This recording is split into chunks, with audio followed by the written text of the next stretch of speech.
আছে যে তারা স্কুল কলেজ গ্র্যাজুয়েশন বা পোস্ট গ্র্যাজুয়েশন পাশ করার পরে একটা প্ল্যাটফর্ম দেব, তাদের একটা সুযোগ দেব যাতে ইসলামের বাণী প্রচার করতে পারে, তারা এখানে ক্যারিয়ারের একটা সুযোগও পেতে পারে, তারা যা কিছু শিখেছে এখানে কাজে লাগাতে পারে।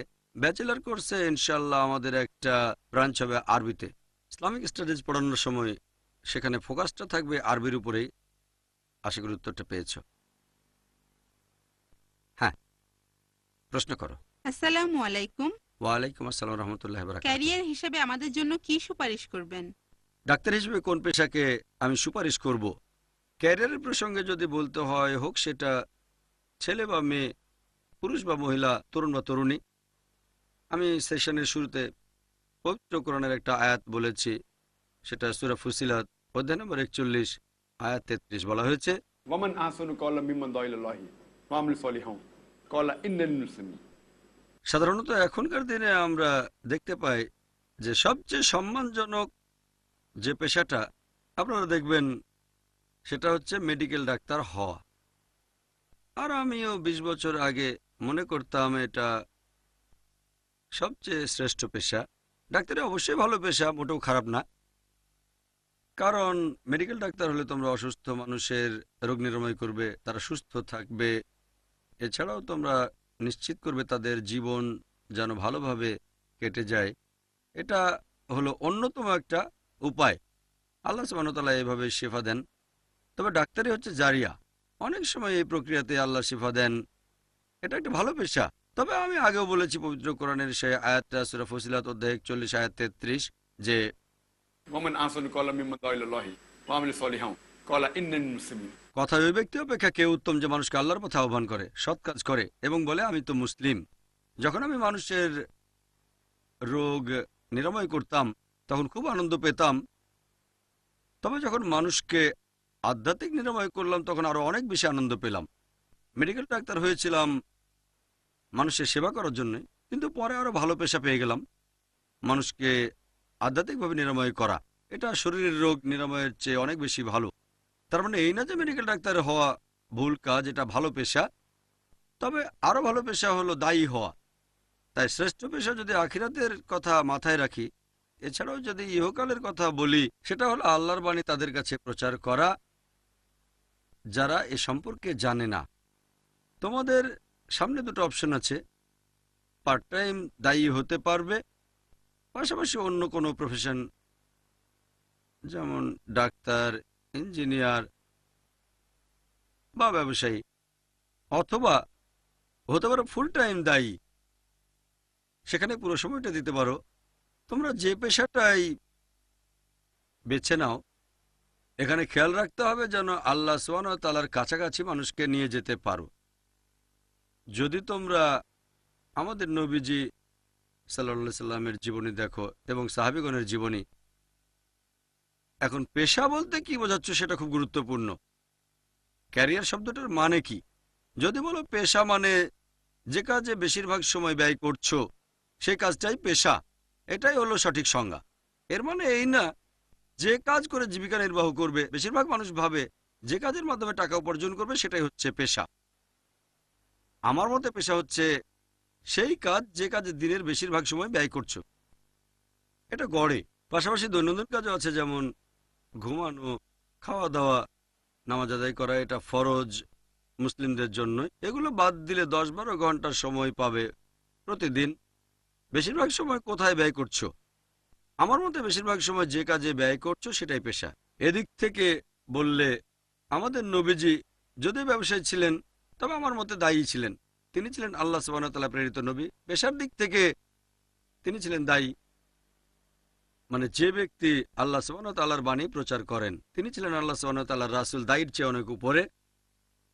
আর পাশাপাশি ব্যবসাও করতেন। আমার মতে তিনি পেশায় ছিলেন আল্লাহ সুবহানাহু ওয়া তাআলার রাসূল। তিনি বেশিরভাগ সময় ব্যয় করতেন আল্লাহর বাণী প্রচারে, আর তিনি ছিলেন পার্ট টাইম ব্যবসায়ী। একইভাবে সাহাবীগণের মধ্যেও অনেকে ব্যবসা করতেন, কাজ করতেন, তবে বেশিরভাগ সময় তারা বাণী প্রচার করেছেন আল্লাহ সুবহানাহু ওয়া তাআলার। আমিও আলহামদুলিল্লাহ অনেক ব্যবসার সাথে জড়িত আছি। এভাবে বললে আমি ব্যবসায়ী, আমার অনেক ব্যবসা আছে। যদি এইসব ব্যবসায় মাসে একদিনের বেশি সময় ব্যয় করি না, আমার সবগুলো ব্যবসা মিলিয়ে সেখানে মাসে একদিনও সময় ব্যয় করি না ব্যবসা দেখাশোনার জন্য। তবে হ্যাঁ, আমি একজন ব্যবসায়ী, আমি একজন সাইলেন্ট পার্টনার একটা ক্লিনিকে, আমার ভাই সবকিছু দেখাশোনা করে। এভাবে দেখলে আমি মেডিসিনের ফিল্ডে জড়িত। তবে আমি বছরে হয়তো একদিনও যাই না সেই ক্লিনিকে, আমাদের ক্লিনিক। আমি বেশিরভাগ সময় আল্লাহ সুবহানাহু ওয়া তাআলার বাণী প্রচার করে বেড়াই। ফুল টাইম পেশার দিক থেকে আমি একজন দায়ী। আল্লাহ সুবহানাহু ওয়া তাআলা পবিত্র কোরআনে বলেছেন, ওমান আহসানু কওলাম মিম্মান দাআ ইলাল্লাহি ওয়া আমিলা সলিহান ক্বালা ইন্নানি মুসলিমুন। কথায় ওই ব্যক্তি অপেক্ষা কে উত্তম যে মানুষকে আল্লাহর পথে আহ্বান করে, সৎ কাজ করে আর বলে আমি তো মুসলিম। তাহলে আল্লাহ তাআলা বলেছেন সবচেয়ে শ্রেষ্ঠ পেশা হলো আল্লাহ সুবহানাহু ওয়া তাআলার পথে মানুষকে আহ্বান করা। একই কথা বলা হয়েছে সূরা আসর অধ্যায় নম্বর 103 আয়াত 1 থেকে 3 বলা হয়েছে, ওয়াল আসর ইন্নাল ইনসানা লাফি খুসর ইল্লাল্লাযিনা আমানু ওয়া আমিলুস সলিহাতি ওয়া তাওয়াসাউ বিল হাক্কি ওয়া তাওয়াসাউ বিস সাবর। অর্থাৎ মহাকালের শপথ, মানুষ সবসময় ক্ষতিগ্রস্ত হয় তারা বাদে যারা ঈমান আনে, যারা সৎ কাজ করে, মানুষকে ধৈর্য আর অধ্যবসায়ের উপদেশ দেয় এবং যারা মানুষকে সত্যের উপদেশ দেয়। তাহলে একটা হচ্ছে ঈমান, 2 নম্বর সৎ কাজ, 3 নম্বর মানুষকে সত্যের উপদেশ দেয়া, 4 নম্বর মানুষকে ধৈর্য আর অধ্যবসায়ের উপদেশ দেয়া। কোনো মানুষের বেহেশতে যেতে তাকে এই 4টা শর্ত অবশ্যই পূরণ করতে হবে: ঈমান, সৎ কাজ করা, মানুষকে সত্যের উপদেশ দেয়া, মানুষকে ধৈর্য আর অধ্যবসায়ের উপদেশ দেয়া। যদি এর একটা বাদ যায় তাহলে স্বাভাবিক পরিস্থিতিতে বেহেশতে যেতে পারবে না। হয়তো তুমি নিয়ম মেনে চলা মুসলিম, হয়তো নামাজ আদায় করে থাকো, হজ পালন করেছো, রমজান মাসে রোজা রেখেছো, হয়তো জাকাতও দিয়েছো, কিন্তু তুমি দাওয়া না দিলে সূরা আসর অনুযায়ী বেহেশতে যেতে পারবে না। শুধু দাওয়া দিলেই হবে না, সবগুলোই সমান গুরুত্বপূর্ণ: ঈমান, সৎ কাজ করা, দাওয়া, মানুষকে সত্যের উপদেশ দেয়া এবং মানুষকে ধৈর্য আর অধ্যবসায়ের উপদেশ দেয়া। কেউ বেহেশতে যেতে গেলে এই 4টা শর্ত পালন করতেই হবে, খুবই গুরুত্বপূর্ণ। যদি একটা বাদ যায় স্বাভাবিক পরিস্থিতিতে বেহেশতে যেতে পারবে না। আল্লাহ যদি ক্ষমা করেন তাহলে আলাদা কথা। আল্লাহ পবিত্র কোরআনে বলেছেন সূরা নিসা অধ্যায় 4 আয়াত 48, এছাড়াও সূরা নিসা অধ্যায় 4 আয়াত 116। আল্লাহ বলেছেন তিনি চাইলে যে কোনো গুনাহ ক্ষমা করতে পারেন, কিন্তু শিরক করাকে কখনোই ক্ষমা করবেন না। কারণ কেউ যদি শিরক করে, আল্লাহ তাআলার সাথে অন্য কাউকে শরীক করে, সে জঘন্য পাপ করেছে, অনেক দূরে চলে গেছে। যদি তুমি দাওয়া না দাও তারপর আল্লাহ তোমাকে বেহেশতে পাঠালেন, সেটা আল্লাহর ব্যাপার। তবে স্বাভাবিক পরিস্থিতিতে সূরা আসর অনুযায়ী দাওয়া না দিলে কেউই বেহেশতে যেতে পারবে না।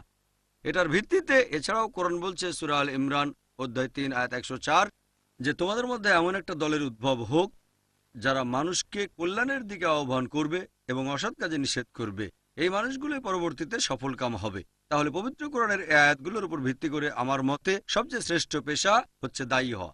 এখন দায়ী হিসেবে তুমি বেশিরভাগ সময় সরাসরি দাওয়া দিতে পারো, যেমন লেকচার দিতে পারো, অথবা কারোর সাথে আলোচনা, মানুষজনকে বোঝানো, অথবা অনেক পেশা আছে যেখানে পাশাপাশি দাওয়া দেওয়া যেতে পারে। যেমন ধরো যদি কোনো ইসলামিক স্কুলের টিচার হও, এই পেশাটাও এক ধরনের দাওয়া দেয়া, যদিও সেখানে আছে মাত্র কয়েকজন ছাত্র, 50 জন, 100 জন, 200 জন বা এরকমই সীমিত। এরকম হবে যদি শিশুদের লেখাপড়া শেখানোর দায়িত্ব নাও। এভাবে স্কুলে যখন শিশুদের পড়াবে, তাদেরকে আল্লাহর কাছে নিয়ে যাওয়া, এটা তো আসলে একজন দায়ীর কাজ। তাহলে একটা হচ্ছে লেকচার দেওয়া, হয়তো তাকে মানুষ দায়ী হিসেবে চেনে, অথবা একজনকে দাওয়া দেওয়া। পেশা হতে পারে টিচার হওয়া, অথবা পেশা হতে পারে ডাক্তারি। ডাক্তার হয়ে যখন তুমি রোগীর ট্রিটমেন্ট করবে তখন আল্লাহর বাণী প্রচার করো। যদি ডাক্তার হও তাহলে হতে পারবে পার্ট টাইম দায়ী। ডাক্তারের বদলে টিচার হলে ফুল টাইম দায়ী হওয়ার কাছাকাছি যেতে পারবে। ডাক্তারিও ভালো পেশা। আর আমি যখন বুঝতে পারলাম যে ফুল টাইম দায়ী হলে সেটা ভালো হবে আমার আখিরাতের জন্য, তখন আমি শরীরের ডাক্তারের বদলে আত্মার ডাক্তার হয়ে গেলাম শেখ দিদাতের সাথে পরিচয়ের পরে।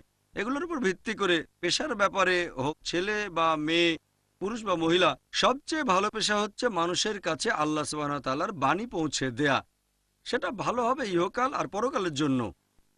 তাহলে একটা হলো ফুল টাইম দায়ী, হয় লেকচার দেবে, অথবা আলোচনা করবে, অথবা কোনো ইসলামিক প্রতিষ্ঠানে যোগ দেবে, সেখানে থাকতে পারে সামনে অথবা পেছনেও। ব্যাপারটা এমন না যে যদি সামনে থাকো শুধু তাহলে তোমাকে দায়ী বলা হবে। যদি অন্য কারো লেকচারে সাহায্য করো, অথবা কোনো প্রতিষ্ঠানে কাজ করছো যারা ইসলাম ধর্মের বাণী প্রচার করছে এই কাজটাও এক ধরনের দাওয়া। হয়তো তুমি থাকবে কম্পিউটার ডিপার্টমেন্টে অথবা অ্যাডমিনিস্ট্রেশন ডিপার্টমেন্টে, থাকতে পারো রিসার্চ ডিপার্টমেন্টে। ব্যাপারটা এমন না যে যে ব্যক্তি স্টেজে লেকচার দিচ্ছে শুধু তাকেই দায়ী বলা হবে। হ্যাঁ, সে ডাইরেক্ট দায়ী। তাকে যারা সাহায্য করছে, আমাদের নবীজি সাল্লাল্লাহু আলাইহি ওয়াসাল্লাম বলেছেন যখন কোনো লোক জিহাদে যায়, যখন যুদ্ধে যায়, সেই সময়ে যে তার ঘোড়ার জিনটা বেঁধে দেয় সেও অবশ্যই পুরস্কার পাবে। যে লোক যুদ্ধের ঘোড়ার জিন বেঁধে দেয় সেই লোকও পুরস্কার পাবে।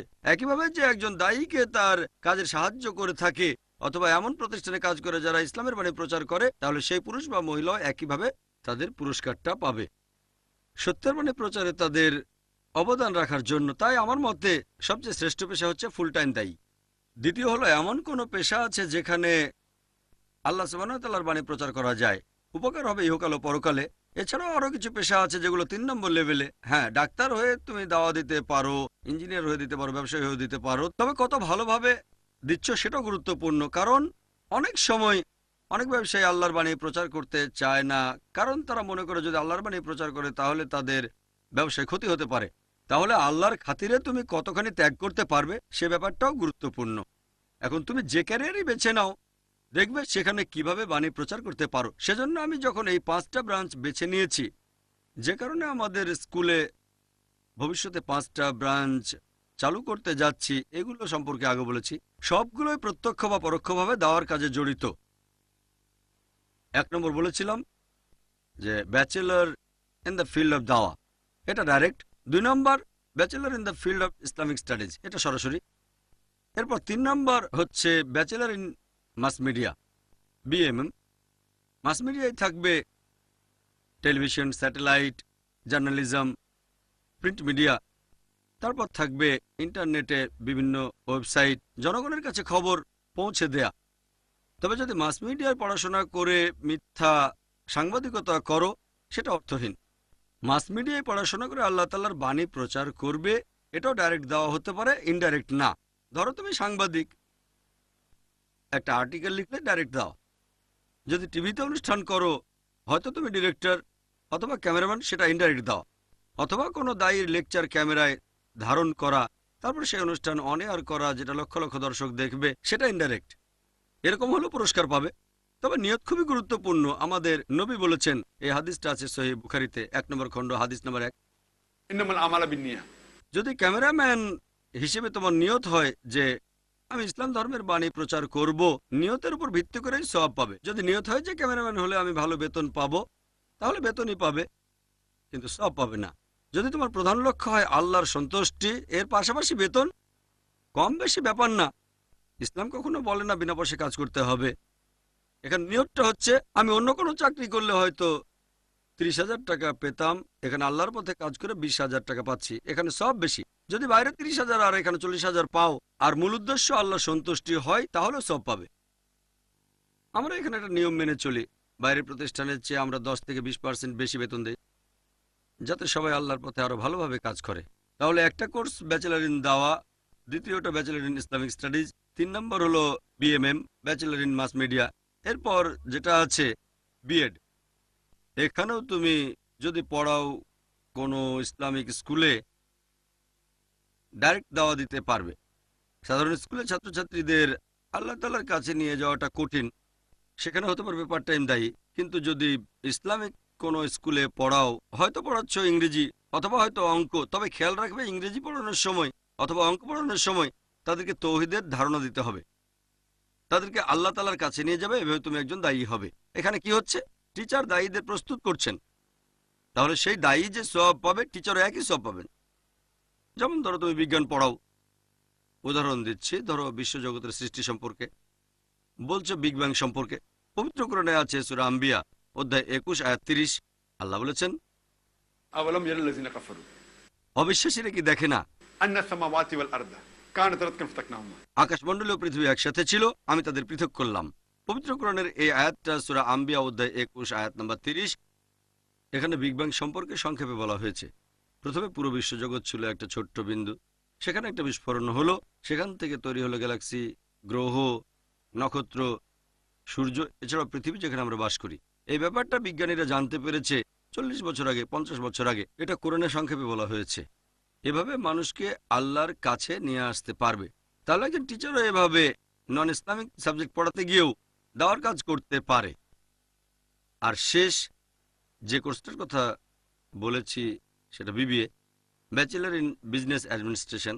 এখন কোনো প্রতিষ্ঠান যদি সফল হতে চায়, পবিত্র কোরআন বলছে সূরা নাহল অধ্যায় 16 আয়াত 43, ফাসআলু আহলি যিকরি ইন কুনতুম লা তা'লামুন। যদি না জানো জ্ঞানীদের জিজ্ঞেস করো। যদি কোনো প্রতিষ্ঠানকে ভালোভাবে চালাতে চান, সেখানে যদি বিবিএ করা লোকজন থাকে, এমবিএ করা লোকজন থাকে, তারা জানে কিভাবে অর্গানাইজ করতে হয়। এভাবে তারা কোনো একটা ইসলামিক প্রতিষ্ঠানকে চালিয়ে নিয়ে যেতে পারবে। যেমন আমাদের এই প্রতিষ্ঠানে মাশাআল্লাহ এই সবগুলো ফিল্ডে প্রফেশনাল লোক আছে আমাদের এই প্রতিষ্ঠানে মাশাআল্লাহ। আর আমাদের প্রতিষ্ঠানের এইসব লোকজন খুবই গুরুত্বপূর্ণ। হতে পারো দায়ী 1 নম্বর। 2 নম্বর, bachelor in Islamic studies Medina ইউনিভার্সিটিতে অথবা ইমাম সৌদ ইউনিভার্সিটি অথবা অন্য ইসলামিক যে কোনো ইউনিভার্সিটি। 3 নম্বর, মাস মিডিয়া করা লোকজন আছে, তারা পিস টিভির সাথে কাজ করছেন, যেমন এডিটর ইত্যাদি, অ্যানিমেটর, গ্রাফিক ডিজাইনার, যারা বিভিন্ন মেশিনের তদারকি করে। 4 নম্বর, এখানে অনেক টিচার আছেন যারা বিএড করা, হয়তো এখান থেকে করেছেন অথবা বাইরে থেকে। এছাড়াও আরও কিছু লোকজন আছেন অ্যাডমিনিস্ট্রেশনের সাথে, যেমন অপারেশন লেভেল, অ্যাডমিনিস্ট্রেশন লেভেল। এই 5টা কোর্স আমার মতে অনেক বেশি গুরুত্বপূর্ণ। অন্য গ্র্যাজুয়েশনের চেয়ে এগুলোর গুরুত্ব অনেক বেশি। তাই ইনশাল্লাহ আমরা এই 5টা ফিল্ডে আরও বেশি গুরুত্ব দেব। আর পরবর্তীতে যদি আল্লাহ চান, আমাদের প্ল্যান আছে যে সবগুলো ব্রাঞ্চই চালু করব। বিশ্বাস করো, সবগুলো ব্রাঞ্চের মাধ্যমেই সবগুলোতেই তুমি ইসলামের বাণী প্রচার করতে পারবে। আসল হচ্ছে নিয়ত আর কিভাবে করছো। তাই প্রত্যেক মানুষকে বা ছাত্রকে আগে এটা জানতে হবে যে সে আল্লাহ সুবহানাহু ওয়া তাআলার পথে কতখানি অবদান রাখতে পারবে। কেউ হয়তো ভালো কথা বলতে পারে, তবে ভালো বক্তা সবাই হতে পারবে না। কেউ হয়তো কম্পিউটারে ভালো, সেজন্য আমরা আইসিটি এর উপরেও অনেক গুরুত্ব দিয়েছি। এখন সব টেকনোলজির মধ্যে তোমরা আইসিটি পাবে। এভাবে দেখতে হবে তোমাদের মনোযোগটা আসলে কোন দিকে। তবে মূল উদ্দেশ্য হবে আল্লাহ সুবহানাহু ওয়া তাআলার বাণী প্রচার করা। এটার পাশাপাশি হয়তো বক্তা হবে, অথবা হতে পারো গ্রাফিক্স অ্যানিমেশনের উপর এক্সপার্ট, হতে পারো একজন টিচার বিজনেস অ্যাডমিনিস্ট্রেশনে গেলে, অথবা রিসার্চ ডিপার্টমেন্টে। যেখানে যাও, যদি উদ্দেশ্য হয় আল্লাহ সুবহানাহু ওয়া তাআলার বাণী প্রচার করা, তাহলে উপকার হবে দুনিয়া ও আখিরাতে, প্রধান আখিরাত। তবে আল্লাহ চাইলে এই পৃথিবীতেও তোমাকে অনেক গুণ দিতে পারেন। এর একটা উদাহরণ আমি নিজেই, লোকে শুনলে তো বলবে বোকা। মেডিকেল কলেজে পড়েছি 4.5 বছর ধরে, ইন্টার্নি করলাম 1 বছর, তারপর দেওয়ার জন্য ছেড়ে দিলাম। লোকে তো বলবে বোকা। আর আমি ছোটবেলায় কথা বলার সময় তোতলামি করতাম, স্বপ্ন দেখতাম যে পৃথিবীর শ্রেষ্ঠ ডাক্তার হব। যে কোনো কিছু কল্পনা করা যায়। আমি স্বপ্ন দেখতাম পৃথিবীর সেরা ডাক্তার হব, কিন্তু মাত্র 5 জনের সামনে লেকচার দেবো, এটা কখনো স্বপ্নে ভাবিনি। পরে দাওয়ার কাজে জড়িত হয়ে গেলাম, আয়ারে প্রতিষ্ঠা করলাম যে প্ল্যাটফর্মে অন্যরা বক্তব্য দেবে। স্বপ্নে ভাবিনি আমি নিজে লেকচার দেব সেখানে। আল্লাহ পথ দেখালেন। তাই আলহামদুলিল্লাহ, আমরা আল্লাহর জন্য করেছি। বদলে আল্লাহ আমাদের যা দিয়েছেন তাতে শুধু আখেরাতে নয়, দুনিয়াতেও উপকার পাচ্ছি। যদিও দুনিয়ার জন্য এগুলো করিনি। নবী সাল্লাল্লাহু আলাইহি ওয়াসাল্লাম একই ব্যাপার, তিনি সবকিছু আল্লাহর জন্য করেছেন। আর আজকে তাকে বলা হয় মানব সভ্যতার ইতিহাসে সবচেয়ে প্রভাবশালী মানুষ। যদি তুমি আল্লাহর জন্য কাজ করো, তাহলে আখিরাতে সুফল পাবে। যদি আখিরাতের জন্য কাজ করো, আল্লাহ সূরা হুদে বলেছেন আল্লাহ আখিরাতে দান করবেন, এমনকি পৃথিবীতেও। যদি এই দুনিয়ার জন্য করো, তাহলে হয়তো পার্থিব জীবনে কিছু পাবে, কিন্তু আখিরাতে কিছুই পাবে না। আশা করি উত্তরটা পেয়েছো। ওয়া আখিরি দাওয়ানা আলহামদুলিল্লাহি রাব্বিল আলামিন। In a cell away from his family, is there a father in this world who would not defend justice and rights till the very end? Where are your jobs? Where is security? Is there a father in this world who would not try to provide for his children and his wife? Is there a father in this world who would want to be locked up in a cell away from his family? Is there a father in... আলহামদুলিল্লাহ ওয়াসসালাতু ওয়াসসালাম আলা রাসূলিল্লাহ ওয়া আলা আলিহি ওয়া সাহবিহি আজমাইন, আম্মা বাদ। আউযু বিল্লাহি মিনাশ শাইতানির রাজীম বিসমিল্লাহির রহমানির রহিম ওয়া মান আহসানু ক্বাওলাম মিম্মান দাআ ইলাল্লাহি ওয়া আমিলা সলিহান ক্বালা ইন্নানি মিনাল মুসলিমিন রাব্বি ইশরাহ লি সাদরি ওয়াসসির লি আমরি ওয়াহলুল উকদাতাম মিন লিসানি ইয়াফকাহু কাওলি। সবাইকে স্বাগত জানাই ইসলামিক সম্ভাষণে। আসসালামু আলাইকুম ওয়া রাহমাতুল্লাহি ওয়া বারাকাতুহু। আল্লাহর দয়া, শান্তি এবং রহমত সকলের উপর বর্ষিত হোক। গতকাল সন্ধ্যায় ইসলামিক ইন্টারন্যাশনাল স্কুলের হেড বয় আমাকে অনুরোধ করেছে যে আইএএস এর ক্লাস 10-এর ছাত্ররা আমার সাথে একটা সেশনে বসতে চায়, সেখানে তারা তাদের ক্যারিয়ার সম্পর্কে প্রশ্ন করবে। বললাম ঠিক আছে, তোমাদের প্রশ্নগুলো তোমরা রেডি করো। ক্যারিয়ার সম্পর্কে তোমাদের যে প্রশ্নগুলো আছে, সেজন্য আজকে ইসলামিক ইন্টারন্যাশনাল স্কুলের ক্লাস 10-এর ছাত্রছাত্রীরা এখানে উপস্থিত হয়েছে। আশা করি তোমরা তোমাদের প্রশ্নগুলো রেডি করেছো। আমরা 1 থেকে 1.5 ঘন্টার একটা সেশন করব। প্রশ্নগুলো যেন শুধু ক্যারিয়ারের উপরে হয়ে থাকে। ইসলাম আর কম্পারেটিভ রিলিজিয়ন নিয়ে যে প্রশ্ন আছে বা ফিকা মাসাইল নিয়ে প্রশ্ন পরে হবে। এখন সেশনটা শুধুমাত্র ক্যারিয়ার গাইডেন্সের উপরে, তোমাদের ভবিষ্যৎ সম্পর্কে, স্কুল থেকে পাশ করার পরে কি করবে, বা কলেজ, আইজিসিএসসি পাশ করে কোন জায়গাটা তোমরা বেশি সময় দেবে, এগুলো সম্পর্কে বিভিন্ন প্রশ্ন করবে। কোথায় বেশি সময় দেবে, স্কুল কলেজ শেষ করে অথবা গ্র্যাজুয়েশন। এখন আলোচনা এগুলো নিয়ে। প্রথম প্রশ্ন কে করবে? হ্যাঁ, আব্দুল্লাহ। আসসালামু আলাইকুম। ওয়ালাইকুম আসসালাম রহমতুল্লাহ বারাকাত। এখানে যে সুযোগ সুবিধা আছে আলহামদুলিল্লাহ, সেগুলো খুবই ভালো। এখন এসব বাদ দিয়ে একজন স্টুডেন্ট যদি অন্য কোনো বিষয়ে পড়াশোনা করতে চায়, যেমন মেডিসিন, ইঞ্জিনিয়ার, এরকম ক্ষেত্রে কি করা উচিত? আব্দুল্লাহ প্রশ্ন করলে যে যদি কোনো ছাত্র অন্য কোনো বিষয় নিয়ে পড়াশোনা করতে চায়, হয়তো ডাক্তার হতে চায় অথবা ইঞ্জিনিয়ার এরকম কিছু, তখন সে কি করবে? ক্লাস 10 পাস করার পরে সে 11 আর 12 পড়বে, মানে আইজিসিএসসি। আইজিসিএসসি এমন একটা সার্টিফিকেট যেটা পুরো পৃথিবী জুড়েই স্বীকৃত। পৃথিবীর যে কোনো দেশে তুমি যদি আইজিসিএসসি পাস করো 12 স্ট্যান্ডার্ড, তার মানে এ লেভেল, এই ডিগ্রিটা পুরো পৃথিবী জুড়ে স্বীকৃত। শুধুমাত্র ইন্ডিয়ায় না, তুমি ইংল্যান্ডে যাও, আমেরিকায়, মধ্যপ্রাচ্যে, পৃথিবীর সব দেশে এটা স্বীকৃত। এটা বাদে অন্যান্য যেসব সার্টিফিকেট দেওয়া হয় ক্লাস 10 বা 12 পাসের পর, লোকাল বোর্ড, জেলা বোর্ড অথবা ন্যাশনাল বোর্ড, এদের সার্টিফিকেট বাইরে স্বীকৃত না। হয়তো কিছু জায়গায় স্বীকৃত আছে, কিন্তু পরিধিটা সীমিত। তবে এই সার্টিফিকেট দিয়ে তোমরা যে কোনো জায়গায় অ্যাপ্লাই করতে পারো। এখানেও অ্যাপ্লাই করে দেখতে পারো। সেটা মার্কের উপর নির্ভর করবে, পার্সেন্টেজের উপর নির্ভর করে। তুমি অ্যাপ্লাই করতে পারো বোম্বেতে, মহারাষ্ট্রে, ইন্ডিয়া, এছাড়া বাইরের দেশেও হতে পারে, পশ্চিমা দেশ অথবা মধ্যপ্রাচ্য দেশ। তবে প্রত্যেক দেশের নিজস্ব কিছু আইন কানুন আছে। যেমন ইন্ডিয়ায় এখন হয় সিইটি, কমন এন্ট্রান্স টেস্ট। আগে 12 স্ট্যান্ডার্ডে পাওয়া নাম্বারের ভিত্তিতে মেডিকেল কলেজে ভর্তি হওয়া যেত। আমি যখন পাশ করেছিলাম তখন 12 স্ট্যান্ডার্ডের নাম্বারটা ছিল গুরুত্বপূর্ণ। তবে অনেকদিন পার হয়ে গেছে, এখন নিয়মটা বদলানো হয়েছে। এখন কমন এন্ট্রান্স টেস্ট। এই কমন এন্ট্রান্স টেস্টের নাম্বারের ভিত্তিতেই বলা যাবে যে তুমি কি মেডিকেল কলেজে পড়াশোনা করবে নাকি অন্য কোথাও। অবশ্য বেশিরভাগ সাবজেক্টে এখনও 12 স্ট্যান্ডার্ডের নাম্বারের উপরে গুরুত্ব দেয়। এটা আইজিসিএসসি এ লেভেল। এই নাম্বারের উপর ভিত্তি করে অ্যাপ্লাই করবে। হতে পারে অন্য কোনো সাবজেক্ট, হতে পারে কমার্স, সায়েন্স, আর্টস। এরকম কলেজে তোমরা যেতে পারো, সেখানে হয়তো মেডিসিন নিয়ে পড়াশোনা করা হয় না। যে বিষয়ে পড়তে যাচ্ছ সেটার উপর নির্ভর করবে যে 12 স্ট্যান্ডার্ডের নাম্বার লাগবে নাকি লাগবে সিইটি, কমন এন্ট্রান্স টেস্ট। আশা করি উত্তরটা পেয়েছ। কোনো ছাত্রী কি প্রশ্ন করবে, নাকি মেয়েদের ক্যারিয়ারের দরকার নেই? আচ্ছা, তাহলে কোনো ছাত্র? হ্যাঁ, বলো। আপনি বললেন ইনশাল্লাহ এখানে ইসলামিক স্টাডিজও পড়ানো হয়, আর বললেন যে আমাদের সামনে মদিনা ইউনিভার্সিটি বা অন্য কোনো ভার্সিটিতে পড়ার সুযোগ আছে। এখন ধরেন কেউ যদি হাদিস আর ফিকা এর উপর স্পেশালাইজ করতে চায় শুধুমাত্র আরবি ভাষায়, আমার মনে হয় তাহলে মদিনা ইউনিভার্সিটি সবচেয়ে ভালো। এরকম অবস্থা হলে তখন কি করব? আমাদের কি কোনো সুযোগ দেয়া হবে অথবা সেখানে কি পাঠানো হবে? তুমি প্রশ্ন করলে যে কেউ হয়তো স্পেশালাইজ করতে চায় আরবি আর হাদিসে অথবা ফিকা, এখানে তেমন কোনো সুযোগ নেই, ব্যাপারে কি করা যেতে পারে। এখন নিয়ম কানুনের কথা যদি বলতে হয়, মদিনা ইউনিভার্সিটি হলো সেরাগুলোর একটা। আমি এটার সুপারিশ করব ইসলামিক স্টাডিজ নিয়ে পড়তে চাইলে। মদিনা ইউনিভার্সিটির ব্যাপারে আমি যতদূর জানি, মদিনা ইউনিভার্সিটির 80% সিট রাখা হয় বিদেশিদের জন্য। সৌদি সরকারের একটা কোটাও আছে এই ব্যাপারে।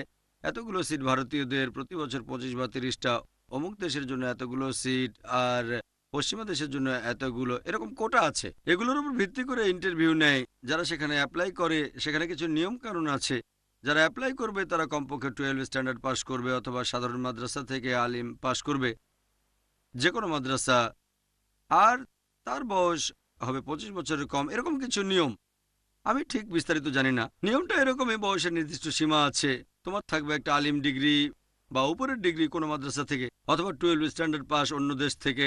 ইন্ডিয়া থেকে তারা আলিম পাস নেয়, তবে অন্য দেশ বা পশ্চিমা দেশের ক্ষেত্রে কমপক্ষে 12 স্ট্যান্ডার্ড পাস বা এ লেভেল পাস করার পরে যখন মদিনা ইউনিভার্সিটিতে যাবে, একজন আলিম যে মাদ্রাসা থেকে পাস করেছে আর বেসিক আরবিটা জানে, সে মদিনা ইউনিভার্সিটির গ্র্যাজুয়েশনে সরাসরি ভর্তি হতে পারবে। তারপর সে পড়তে পারে বিএ ইন হাদিস অথবা বিএ ইন শরিয়া, ফিকা অথবা বিএ ইন তাফসির। যে সাবজেক্ট বেছে নেবে তার উপরই নির্ভর করবে। তবে যে আরবি ভাষা জানে না আর এখানে ভর্তি হতে চায়, তাকে 2 বছর একটা কোর্স করতে হবে, সার্টিফিকেট ফর অ্যারাবিক। যে ছাত্র এসেছে পশ্চিমা দেশ থেকে বা ইন্ডিয়া থেকে, যে আরবি ভাষা জানে না, তাকে এই কোর্সটা করতে হবে, আর তারপরে সে ব্যাচেলর কোর্সে ভর্তি হবে, মানে বিএ। তারপরে স্পেশালাইজ করবে হয়তো হাদিসে অথবা ফিকা অথবা লোগা, আরবি লোগা, এরকম কিছু। এরপরে আবার আছে মাস্টার্স, এটা পড়ানো হয় 3 বছর। এরপর আছে পিএইচডি, এটাও নাম্বারের উপর নির্ভর করবে। তবে ভারতে আমি যতদূর জানি শুধু মাদ্রাসা ছাত্র নেওয়া হয়। অন্যান্য দেশে যেমন পশ্চিমা দেশগুলোতে 12 স্ট্যান্ডার্ড পাস ছাত্র নেয়। তবে আলহামদুলিল্লাহ আমাদের স্কুলের ব্যাপারে যদি বলতে হয়, আমাদের স্কুলের আরবির স্ট্যান্ডার্ড বেশ ভালো, তাই আমাদের ছাত্রদের জন্য সরাসরি ভর্তি হতে কোনো সমস্যা হবে না বিএ প্রোগ্রামে। তোমার প্রশ্ন ছিল ওখানে ভর্তি হব কিভাবে। সত্যি বলতে, যদি আল্লাহ চান, অবশ্য তারপরে তাদের রেকমেন্ডেশন প্রয়োজন। আমাদের কোনো ছাত্র ভর্তি হতে চাইলে আমি তাকে রেকমেন্ড করব, ইনশাল্লাহ সম্ভাবনাটা বেশি থাকবে। তবে এর পাশাপাশি আমি যে কাজটা করতে চাই, আমি এখানে মদিনা ইউনিভার্সিটির মতো পরিবেশটা তৈরি করতে চাই। আমার ইচ্ছা এরকমই, আল্লাহ সেটা পূরণ করবেন কিনা তিনিই জানেন। আমার নিয়ত আছে। আর তারপরে আরও কিছু যোগ করব। বর্তমান প্রেক্ষাপটে যদি বলো, বিদেশি ছাত্রদের জন্য সেরা একটা ইউনিভার্সিটি হলো মদিনা। এছাড়াও ইমাম সৌদ ইউনিভার্সিটি, ইমাম সৌদ ইউনিভার্সিটি, এটা আছে রিয়াদে, এটাও বেশ ভালো ইউনিভার্সিটি। তবে তারা খুব কম বিদেশি ছাত্র নেয়, দেশি ছাত্র বেশি পড়ে। এটাও একটা ভালো ইউনিভার্সিটি। বিদেশি ছাত্রদের জন্য আছে মদিনা ইউনিভার্সিটি, তারপর মক্কার উম্মুল কুরা। আমার ইচ্ছা আছে যে এখানে আমরা বাইরে থেকে সেরা টিচারদের নিয়ে আসব, যাতে করে এরকম ইউনিভার্সিটি চালু করতে পারি। আর সেখানে যেসব বিষয় নিয়ে পড়া যায় আমরা তার সাথে যোগ করব, হয়তো মিডিয়া, মানে পাবলিক লেকচার। আমাকে বেশ কয়েকবার মদিনা ইউনিভার্সিটিতে আমন্ত্রণ জানানো হয়েছে, তারপর উম্মুল কুরাতে, এছাড়া পৃথিবীর অন্যান্য ইউনিভার্সিটিতেও দাওয়া কোর্সের উপর ট্রেনিং দেওয়ার জন্য। তবে ব্যস্ততার জন্য সময় বের করা কঠিন, যে ওখানে 25 বা 30 দিন আমি সময় দিতে পারবো। আমার মনে হচ্ছে যে প্র্যাকটিক্যাল কিছু একটা দরকার। জ্ঞান অর্জনের কথা বললে এগুলো খুবই ভালো, তবে প্র্যাকটিক্যালি মুসলিমদের সাথে কথা বলা, দাওয়ার কাজ করা, এসব ক্ষেত্রে সেখানে প্র্যাকটিক্যাল কিছু পাবে না, সেটা পাবে এখানে।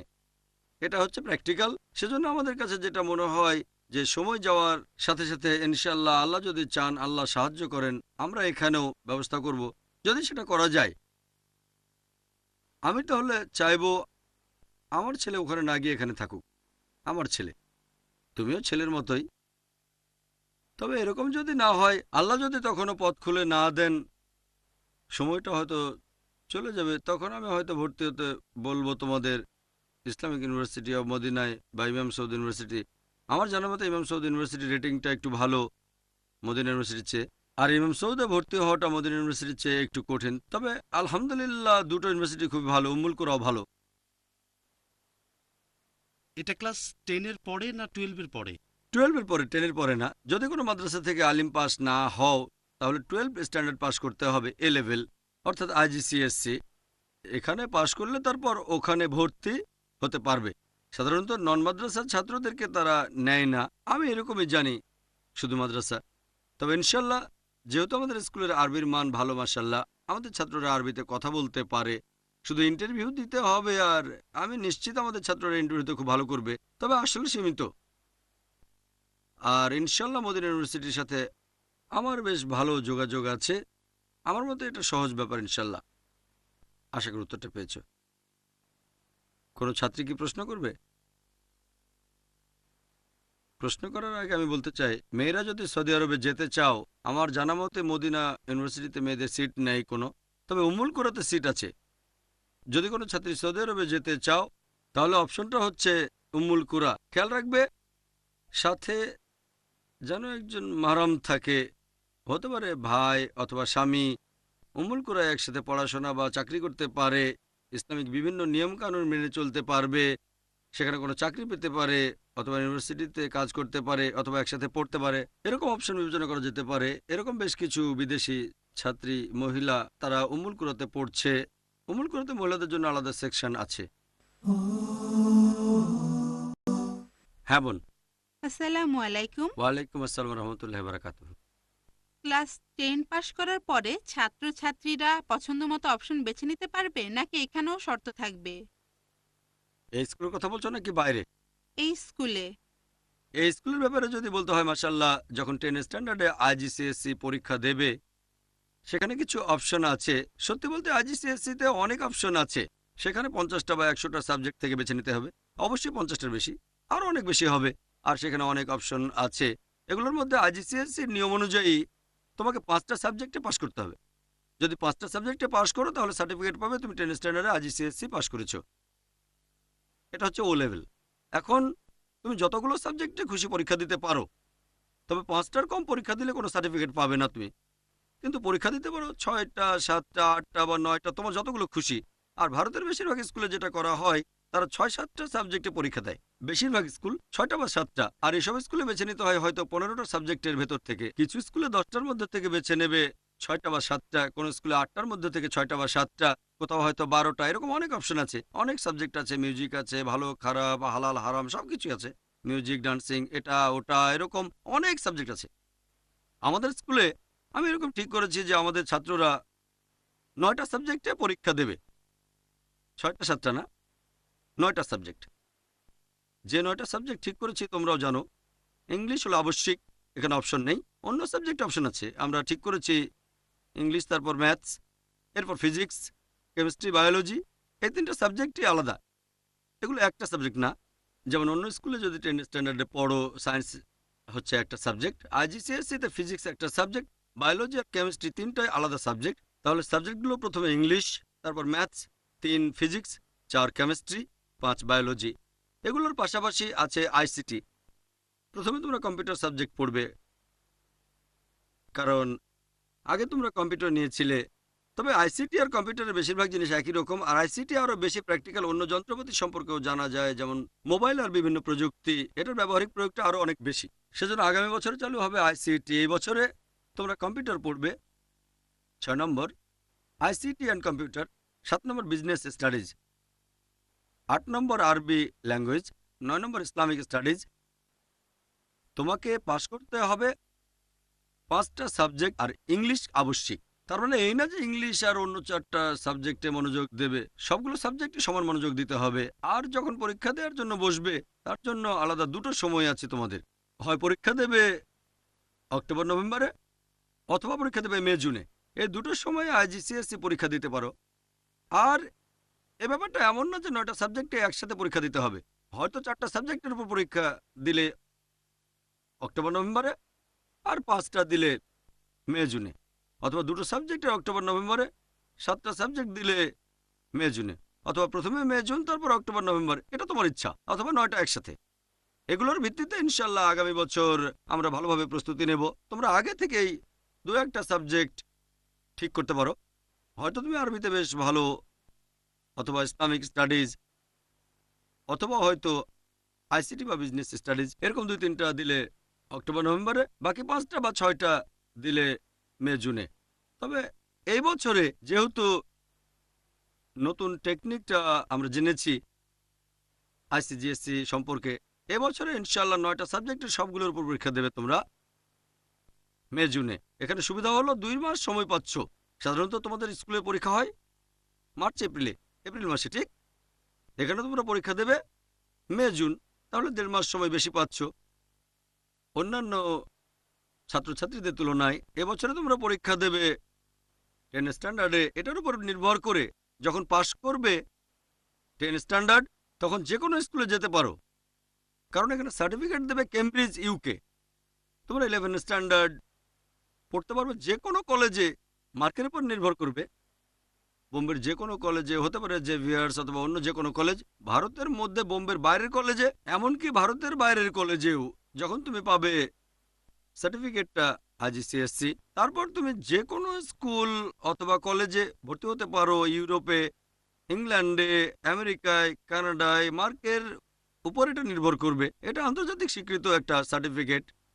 যদিও আমরা ইসলামিক স্টাডিজে যা পড়াবো সেটা অনেক উন্নত মানের, এই সাবজেক্টটা একটু অন্যভাবে পড়াবো, সেজন্য ইসলামিক স্টাডিজের উপর যে ট্রেনিংটা দেব সেটাও আলাদা হবে, কারণ তাদের ইসলামিক স্টাডিজ আমাদের মতো বিস্তারিত না। আমরা কোরআন হাদিসের উপর ভিত্তি করে পড়াবো, সবকিছু শেখাবো, ভিন্ন দৃষ্টিভঙ্গির কথা থাকবে, সেগুলো জানা দরকার। তাহলে তোমাদের সামনে যে অপশনটা আছে, তোমরা আইআইএস 11 স্ট্যান্ডার্ড পড়তে পারো, অপশন। আমাদের এখানে পড়াশোনা চালাতে পারো। এখানে তোমরা পাচ্ছ 9টা সাবজেক্ট, অথবা আইআইএস এর বাইরে অন্য স্কুলে ভর্তি হতে পারো, বোম্বে অথবা বোম্বের বাইরে অথবা ভারতের বাইরে, তোমার যা খুশি। যে কারণে আমরা কেমব্রিজ ডিগ্রিটা নিয়েছি, তোমরা দেখবে যে বেশিরভাগ স্কুল ইন্ডিয়াতে আইজিসিএসসি সার্টিফিকেটে গেছে, কারণ যখনই তুমি পাশ করবে বেশিরভাগ বাবা মা চায় তাদের সন্তান বাইরে চলে যাক। আইজিসিএসসির একটা লেভেল আছে, হয়তো বাইরে যাবে অথবা যাবে না সেটা আলাদা ব্যাপার, তবে ইচ্ছা থাকে।